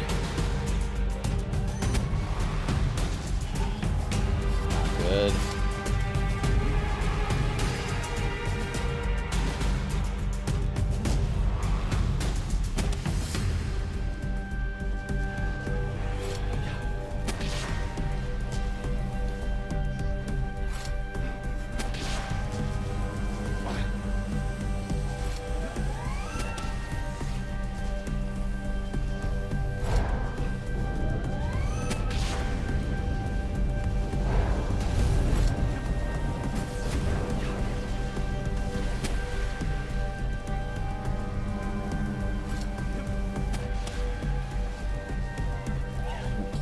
Yet. Oh my gosh.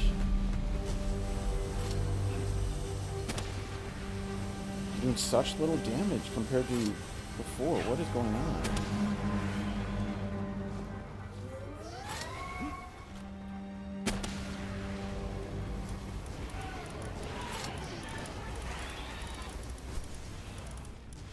Alright, Anubis, we need to get you out there.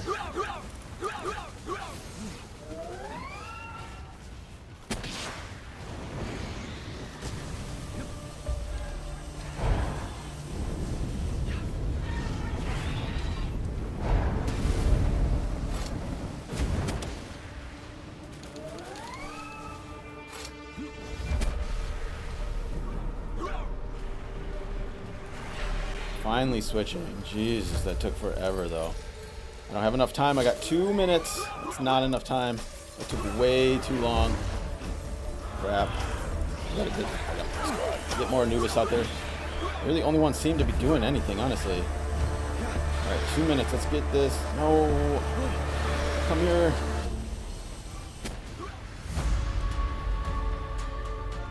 Let's see, can I get 30 of those off in 2 minutes?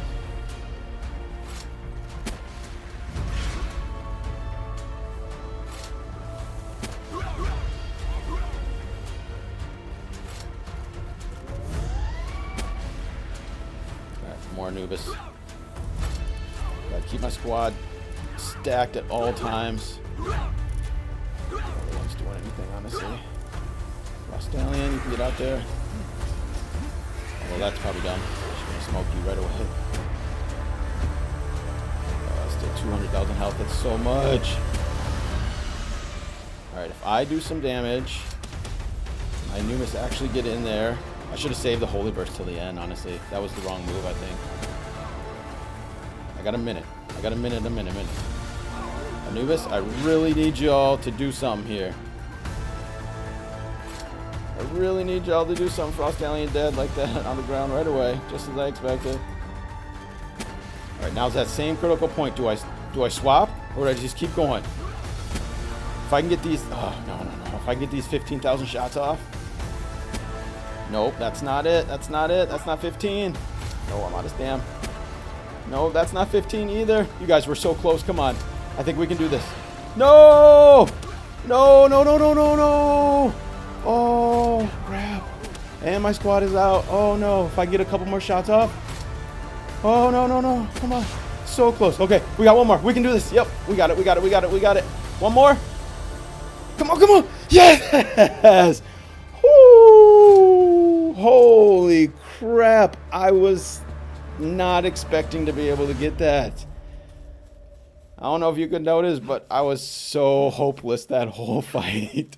I really thought I lost it like 5 minutes ago. Woo, man. That fight definitely got my heart rate up. I was pretty down and hopeless for the majority of it because I honestly thought I was going to lose after so many Yormentides went down so quickly.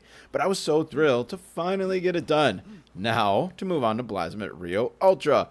I figured he's probably harder, so I wanted to beef up my squad before I went in. Maybe for once I can actually take one of these down the first time through. But that was going to require a decent bit more grinding. The plan was to add at least 5 more Holy Yormentides and then get them fully maxed out. I've gained quite a bit of progress since the last Blazamut Ryu fight, so I wanted to see where I was at so far before I got into beefing them up. The fight still took about 5 minutes, and that had me a little concerned. I felt with all the Holy Burst it should have gone faster, but all that did was make me want to prepare even more so than I was intending. Another thing I forgot to do in that fight, and pretty much every fight so far, was put the correct active skills or attacks on my pals. I was just using the default. But many of my Anubis still had fire attacks on them, so I switched them to ground in prep for Ryu's second phase, and my Yormentides still had a bunch of dragon attacks, so I switched them to water. I made sure my Salines all had their Holy Burst as well. On top of all that, I organized the active skills top to bottom. I honestly have no idea if this does anything, but my thought was if the top move is the first move they use, then they will perform Holy Burst more often and get more of them in before they get wiped. So I took a decent amount of time doing all that to make sure I took every single step possible to maximize my DPS in this upcoming fight. I still only had the 6 Salines and no males yet, so I couldn't breed them.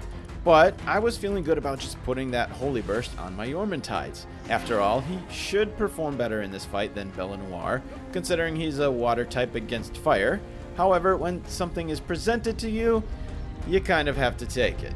I am 130 hours into this, and I finally saw a male Saline. Not that I was looking earlier on, but still, that's kind of crazy. Now, if I could just get that multi-missile launcher, I'll be good. I made sure to be very careful not to accidentally kill it, because I would definitely do something like that. Then, when I caught it, it completely changed my trajectory. I was full on ready to abandon my Yormantides and go all in on my Salines. The reason was, the Yormantides honestly don't seem that strong. I know their type isn't ideal for bellanoir Libero per se, but even against that regular Blazamut Ryu, they really seem to struggle. Those 5 Holy Burst Yormantides I just used when redoing it got wiped pretty early on. So I wanted to just lean in 100% to maxing out a squad of Salines. That way, if my Yorms go down early, I'll have a bunch of Salines to finish the job. I knew this would be another grind, but I was prepared for it. After all this, everything so far, a little more grind was nothing to me. Besides, I was kind of addicted at this point. The routine of doing this was quite soothing, and I kind of low-key didn't want this all to end. Once the Ryu fight was done, my time here would be done too, at least for now, and deep down I didn't really want that. So I think subconsciously I made myself commit to another grind to extend my time here in Palworld. I set my Salines up to breed, and I got to work. I got pretty lucky with passives on the Salines. I had Burly Body and Ferocious that I was able to combine early on. I didn't intend to truly max these out with getting all those perfect passives, but if I could get 2 or 3 really good ones, I'd be happy. Burly Body and Ferocious are good enough for me, so I was able to crank out a ton of Salines with those 2 passives.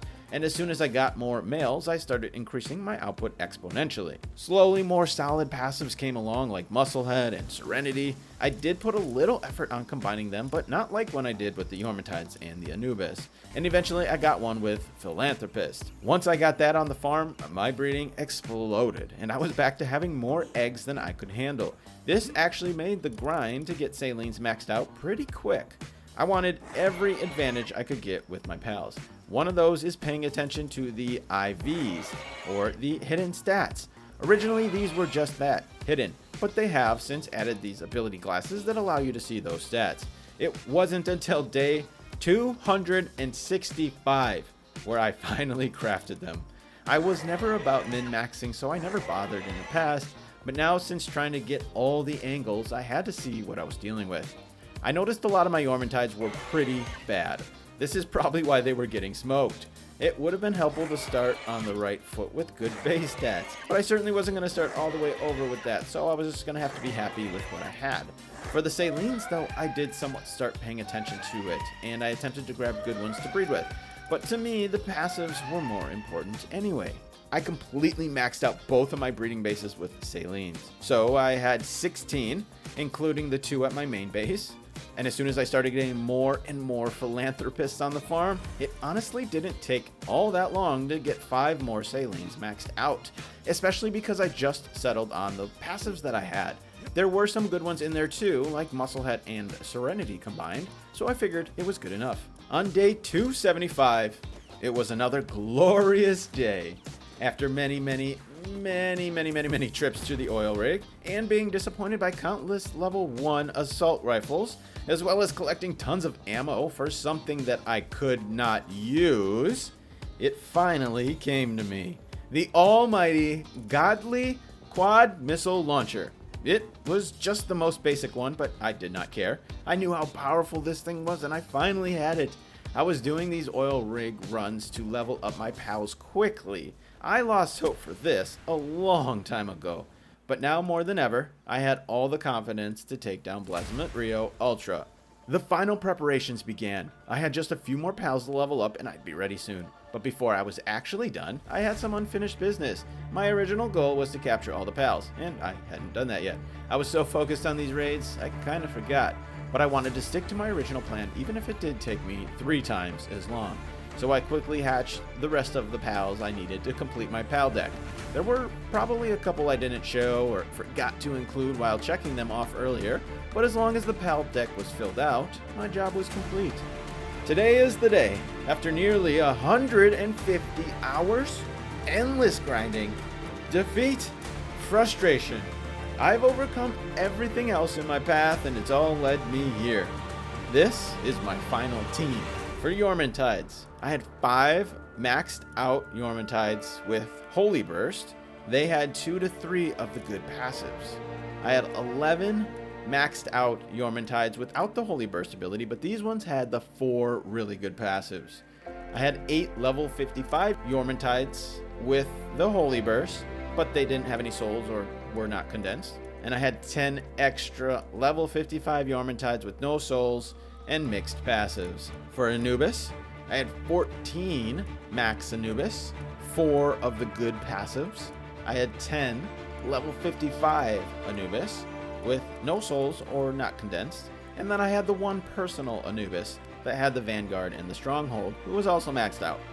And then for Salines, I had 7 maxed out Salines with 2 to 3 good passives, 5 level 55 Salines with max souls, but they were not condensed, and then 3 level 55 Salines, no souls, no condensed, and 8 more level 55 Salines, but these ones had pretty much no or 1 passive.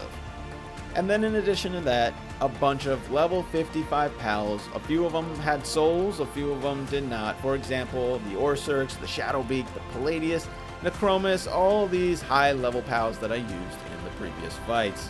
I didn't know if all these pals were needed, but this is the accumulation of all my hard work. It is time. We're all fed, and we are finally here. Woo! I'm hopeful, I'm excited, I'm a little nervous, but not as nervous as the last fight, the Libero Ultra, because my squad should be pretty powerful by now, especially with this quad missile launcher, but still, a little nervous. It's a long time coming to get here. I just want to be able to complete it. Here we go. Here we go. Alright, let's get to it right away. The rocket shots off. I don't know why I just wasted time reloading. I don't know why I'm using my regular rocket launcher. What a waste. Let's get to the good stuff right away. I brought 4 or 3 for a reason, so I could just launch them all right away, and then I'll reload afterwards. Alright, we're doing okay. Good start so far. This is the move that destroys everyone, though. Oh, yep. And one goes down. My Holy Arm 3. So a Holy Burst Yormantide is down.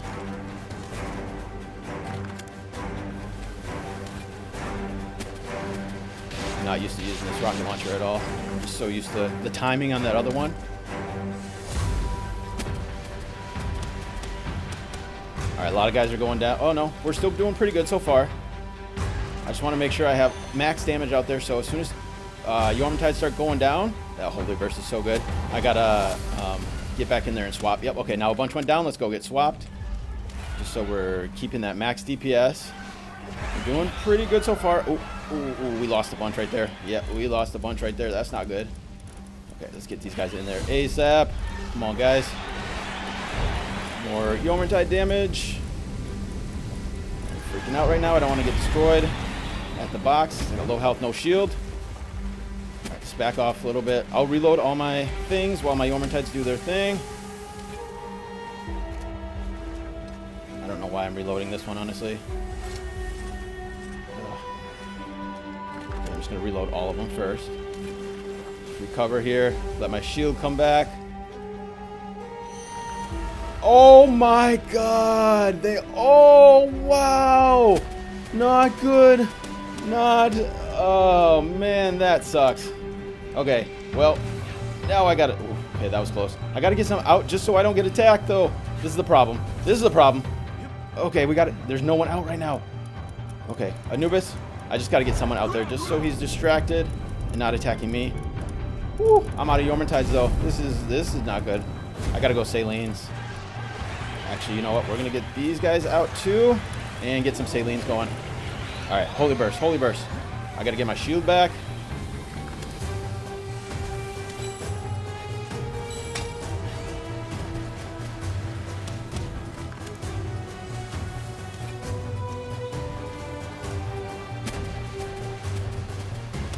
Why am I doing such little damage? There's like no damage at all with this thing.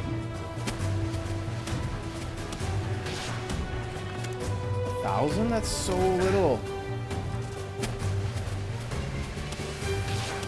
Okay, a bunch went down again. Not good.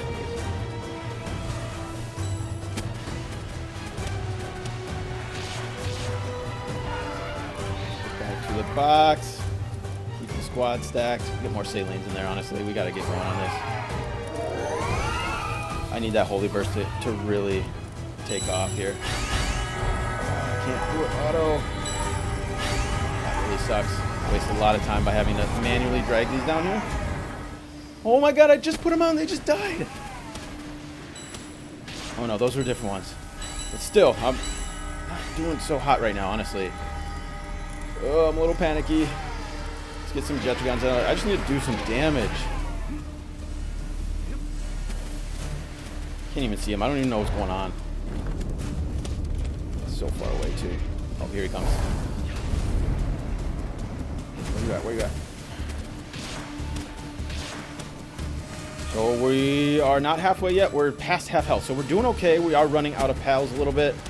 I just got to keep getting these rocket shots off, honestly. I've been a little bit lackluster there. And just make sure to keep an eye on my pals. Jetragons are going down pretty quick. That's expected. Holy burst. Beautiful. My shield is up. Let me jump in. Ooh. Let me jump in, try to get the pal box situated while my shield is up. Alright. Not too many are down. This is good. Salines are doing pretty good. I'm going to get more Jetragons out there. Actually, I should stick to the Salines, honestly. I got all those Anubis for the end. Ooh, yeah, that move hurt so bad and took out my good Salines. This is why I didn't want to use him in this round when he's a dark type or dragon type. I mean.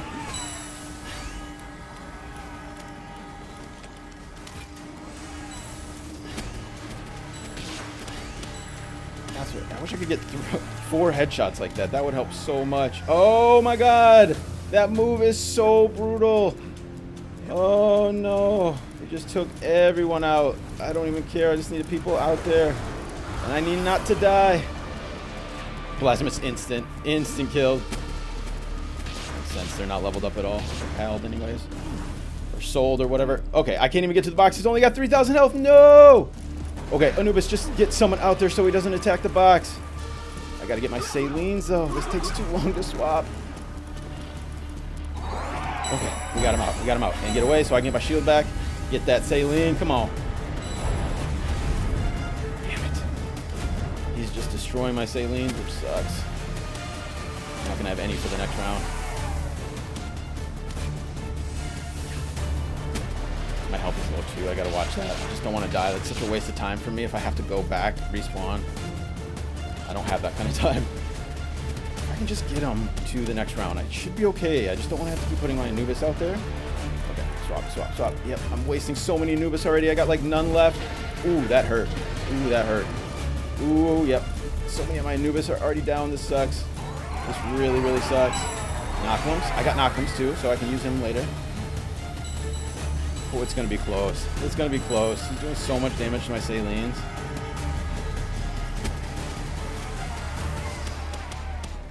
And I'm doing like none with my rocket launcher. Okay, yep, they're all going to get killed right here. Oh, that wasn't bad. He missed them, I think. Come on, you guys. The damage has really slowed down with all my Salines gone. Oh, there they go. Oh, my God. So many downed. I don't have any extra pals that are... And I can't auto... That's so frustrating. It's so frustrating. Oh, that is literally killing me. Not being able to swap fast enough. Yep, I'm dead. I'm dead. Put out everyone I have left. I don't even know if I'm going to get him to the second phase by the time runs out.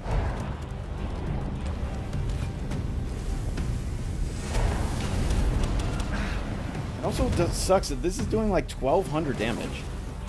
Maybe I do switch to this regular rocket. That's just 5,000 and I got a fast reload. It honestly might be better just to use this one. If I could hit my shots. The problem is he does that stupid move and it just destroys everyone all instantly. Oh no. Where's my pal box? No. Nope, never mind. Not when it's doing 1,000 damage. Yep, I'm out of good pals, honestly. My Anubis are basically down. Salines are pretty much all down. I'm already in my Anubis and not even in that second phase. That's really bad. It's really, really bad. He heals? Oh, we're already in the phase. I didn't realize when did that happen. Okay, we got a little bit of time. Let's get the Anubis out there. I did not realize what just happened there. Didn't see him switch. I need to get all my Anubis out and All I got is Yormatides. No more Salines. Oh, that's what's brutal. If I had a few more... Crap. Crap. If I had a few more Salines, I might be able to. Maybe a few more Anubis too, because I used them so early. Since I died, this sucks. Now I'm gonna go. Oh, they all just died. I saw. Yeah, there's no way. There's no way. Get this stuff back on so I can get my stuff back. He's probably gonna destroy the box by the time I get back there. Crap. Oh no, he's still going. I don't even have anybody to...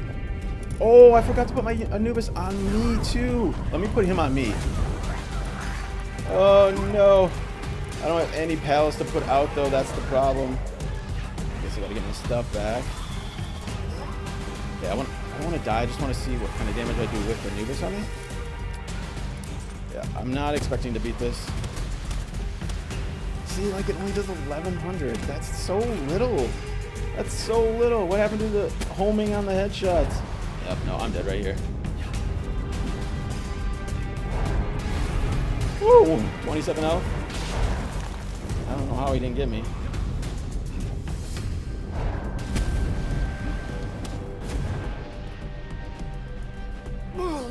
There it is. There it is. Well, that sucked. I honestly didn't know what to do next, or where to go from here. As I sat there for a while and contemplated my next move, I realized where I struggled. I put way too much focus on building my squad for the second phase of that fight. I had more quality Anubis than Yormantides, and all those Salines were really meant to come in later because she's a dark type against his dragon type in phase 1. I never should have put so much time in all those Salines, and I should have kept focusing on my Yormantides. Because when you think about it, the first phase has 1,000,000 health, and you have to get it pretty low before it transforms. Then it only goes up to like 350 or 400,000, so you need to do way more damage while it's in dragon and fire types in phase 1. I really was not properly prepared, so my new plan was this. Add 10 more fully maxed out Yormantides, 5 of the Holy Yorms with Holy Burst, and 5 of the ones with all 4 really good passives. Then on top of that, I decided to get myself an Azarobe. Originally, this was the plan, but it was taking too much time with all the other breeding. Now I feel like I don't have a choice, so I recaptured my first one since I've already butchered the others and started that process. I needed to get Vanguard on it for that extra 10% attack, and since I already have Anubis with that passive, I did some breeding. I bred an Anubis with Noclum to pass it on to Nightwing because I didn't have Nightwings, and then bred Anubis with Nightwing to get Azarobe with the Vanguard passive. Literally the first Nightwing had Vanguard passed on, and then I was able to transfer that to an Azarobe within a couple eggs. So it literally took no more than 30 minutes to get an Azarobe with Vanguard on it. I was content with that. I didn't feel like I needed to do Stronghold Strategist or any other passives. As long as I have the most important one, it will make this process quicker. But I got lucky anyways, and I got one with both. As I got more and more Azarobes, I started loading up my breeding bases with them. And then once I got Philanthropist on my Azarobe and started putting those on the breeding farm, this process is actually pretty quick. I did this whole thing from no Azarobes to a maxed out one in just over an hour in real life. Of course, I already had a ton of cakes and everything else set up, so that helped. But still, not bad at all. Even though I had an Azarobe with Stronghold and Vanguard, I got lucky with a different one that I thought might be better.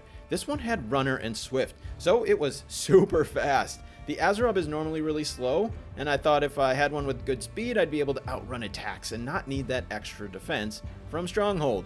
So I chose to make this one my rider for the fight. It's no Jetragon, but this thing was cruising. I had a bunch of extra Salines in my PAL box, so I ended up condensing a couple more of those. Like I said, I didn't want to spend too much time on them because Yormantide was priority, but with all these extra, I might as well. It wouldn't take too much work to hatch a few more, then get a couple more Salines fully condensed. Then I changed their move set. I was using the Moonlight Beam, which doesn't seem to be all that good of a move, so I switched all of them to Airblade. I was just trying to get every little advantage that I can get. Beyond just the 10 Yormantides I was maxing out, I plan to level up a few more to 55 as well. I had some oil rig runs to go on in hopes of finding better weapons, so I just added a few to my team and I leveled them as I went, just to have a few more backups and make full use of my time, since I'm on the rig anyways, which is the best place for XP. I finally got myself a better laser rifle, something I've been wanting for so long. It's a little late now, and it's not even legendary, but hey, it was a small W for me in these times of feeling like this is all impossible. I was actually pretty much ready for my fight. The Yormantides were all done up at this point, and I was on an oil rig run to get the last few I wanted to level up to 55. But then, another glorious day on the rig. The quad missile launcher level 1. I didn't think anything of it at first. I thought I already had level 1, but I had level 0, so it was an actual upgrade. Yet another exciting thing to get me motivated to actually be able to get this done. So I went right to work getting that crafted. My quartz game was non-existent, but I didn't need too much for crafting it, so I got that quickly. Fortunately, I have a ton of missiles for it from the oil rig runs previously, so it would save me a ton of time not to have to farm quartz for the circuit board, which you need for ammo for this thing. I wanted to get a few of them crafted for extra firepower, so I had a bit more farming to do, which is okay because it gave me a bit more time to level up even more Yormantides. And also, I discovered another way to increase my DPS. Certain abilities cause a status effect. I've seen this before, like the Ivy Cling, or when you get frozen, or set on fire, like in the Blazamut Ryu fight my first time, but I didn't understand how to use this to my advantage exactly. When an enemy is afflicted with these statuses, they take a change in damage.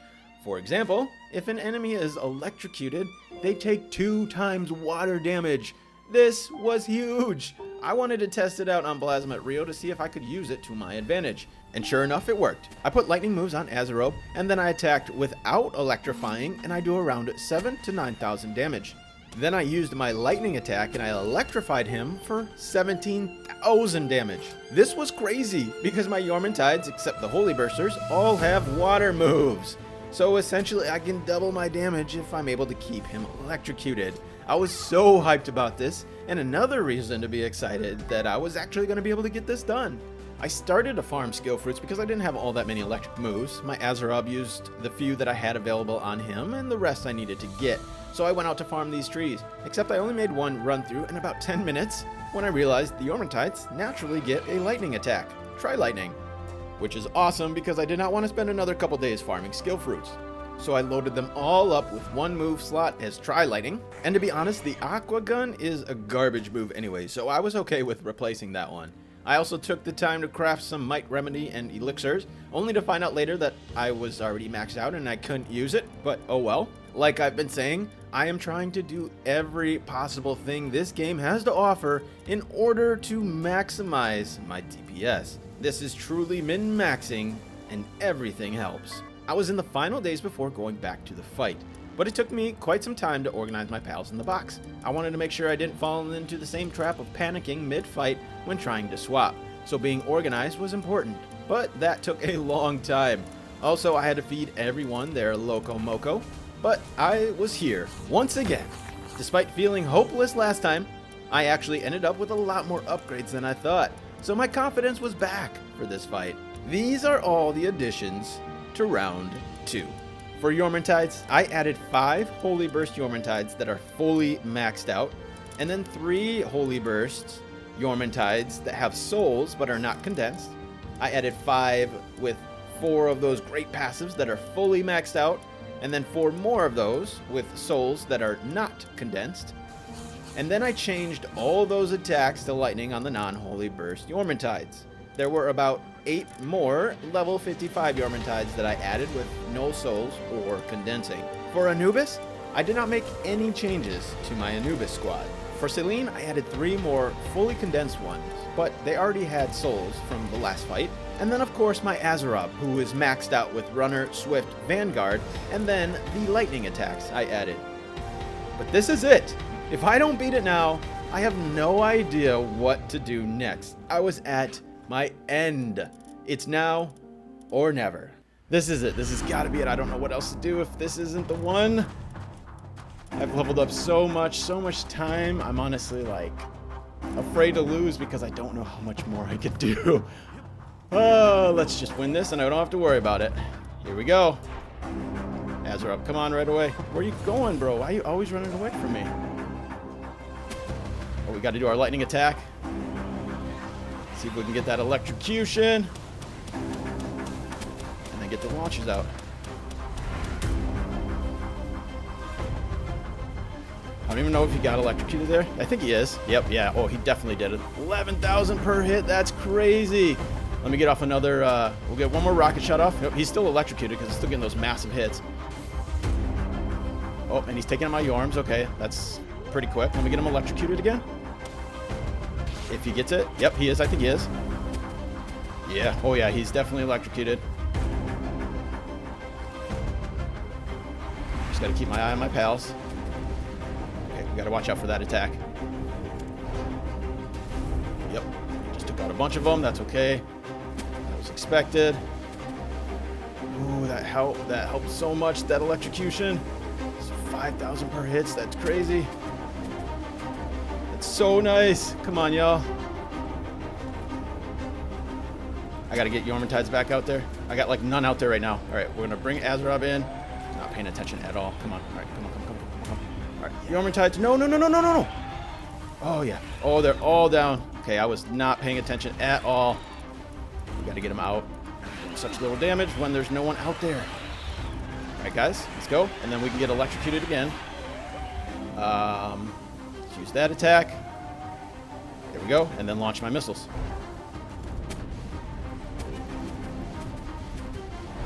I just wasted a bunch there. I don't think he's electrocuted. I don't have any stamina. That's okay. I'm just going to launch my missiles. He took them all out. No. He took them all out.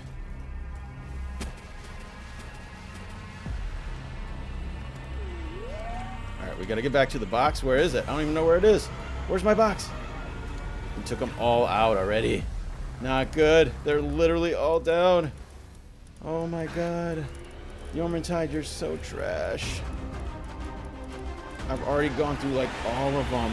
Oh, I didn't have any Holy Bursters in there, did I? No, I did not. Alright, Holy Yorms, we gotta get you going. They got all wiped right away. Wow, they're just getting destroyed in one shot right away, man. Oh my god, Holy Yorms all went down. Oh no. This is not good. We're not doing like anything. I'm not doing anything. They're not doing anything. It was a good start, but now we're just getting screwed over. And my health is just so low, I can't even take hits. 3 damage, that's weak.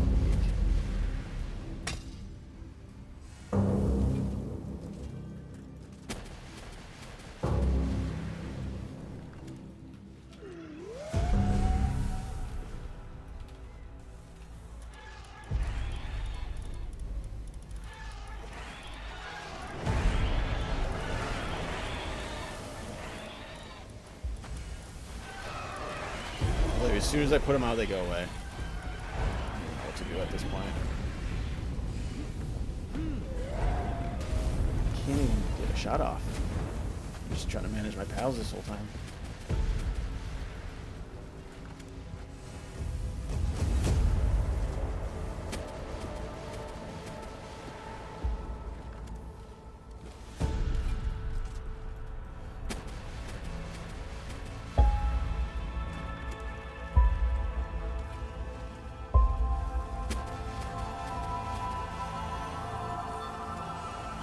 Cannot. Those Yormantides are going down so quick. Oh. Got somebody do some kind of damage. Jet guns, maybe. I don't want to put my salines out yet. I can't. The problem is I do the most damage, but I can't get my shots off because I have to sit here and manage my PAL box literally nonstop. It's so hard. Yeah, shit. And Azra went down. Alright, we're gonna fail this one. I should just restart. They all just went down too. So the first minute went really well. My downfall started once I had to start putting in my second round of Yormantides. I dumped out a whole bunch of my non-condensed ones, and they did almost no damage and got destroyed so quickly. I didn't even put my holy bursters out there, which I spent so much time on. From there, I started to panic, like always. But the biggest issue was trying to manage my pals. I spent so much time at the pal box because I put those ones that died right away that I was actually doing very little player damage. At the halfway point, I lost Azerob, and I already had used up all my Yormantides, so I knew it wasn't going to happen. But I was annoyed because after all that additional prep, I had less DPS this time than the last. I was so upset, and I really didn't know what to do. But when I sat back and I thought about it, I knew exactly what I needed to do. If I get headshots on Azerob and an electrocution effect, I can do upwards of 12,000 damage per missile. If I hit 4 of those, yeah. So I knew I needed to be the one to do the damage and not rely so much on my pals. So I let my pals heal, I reorganized my pal box, and then I went back in with a new focus. Fire off rocket after rocket after rocket without breathing. Let's do this. Yeah, I'll be honest, I pretty much have no confidence anymore in this. Not expecting to be able to do this at all, but gonna give it one more go. And then I don't know, I'm at a loss, honestly, if I don't after this. I literally have no idea what to do next. So here it goes. Let's get this over with, hurry up and die so that I can sulk in my sadness and try to figure out how to move forward after I lose again. Here we go. Yeah.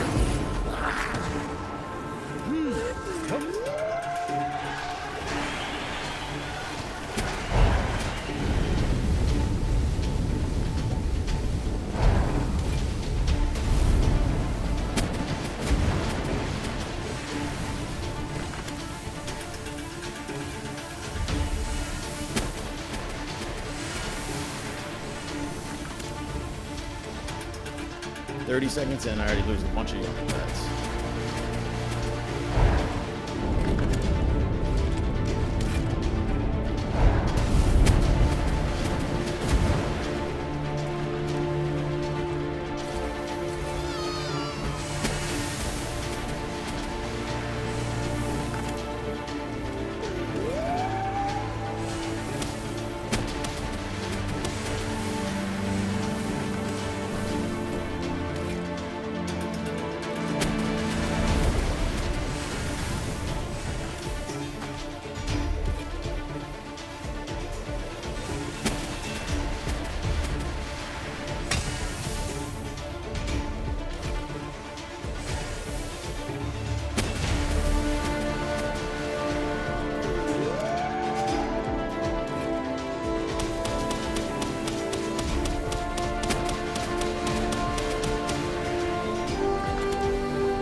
Shinji, Shinji.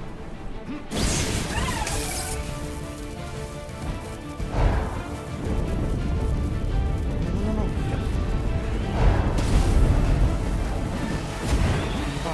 Box, dude. Where's the box, dude? Are you kidding me? Ah, I wasted so much time right there.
Don't come after me, please.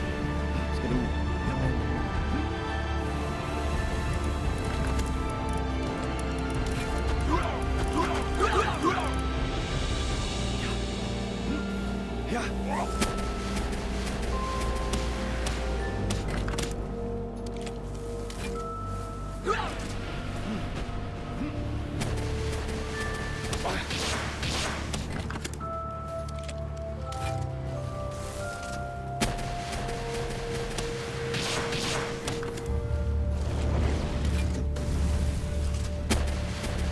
Oh, we're so close. We got this, you guys. Come on.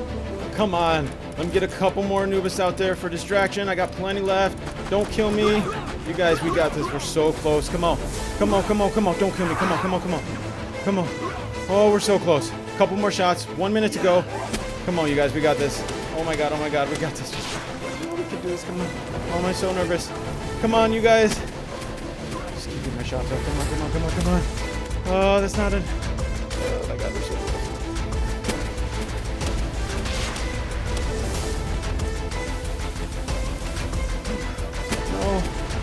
No. No. 20 seconds. Come on, you guys. We're so close. Oh, my God. 20 seconds. No.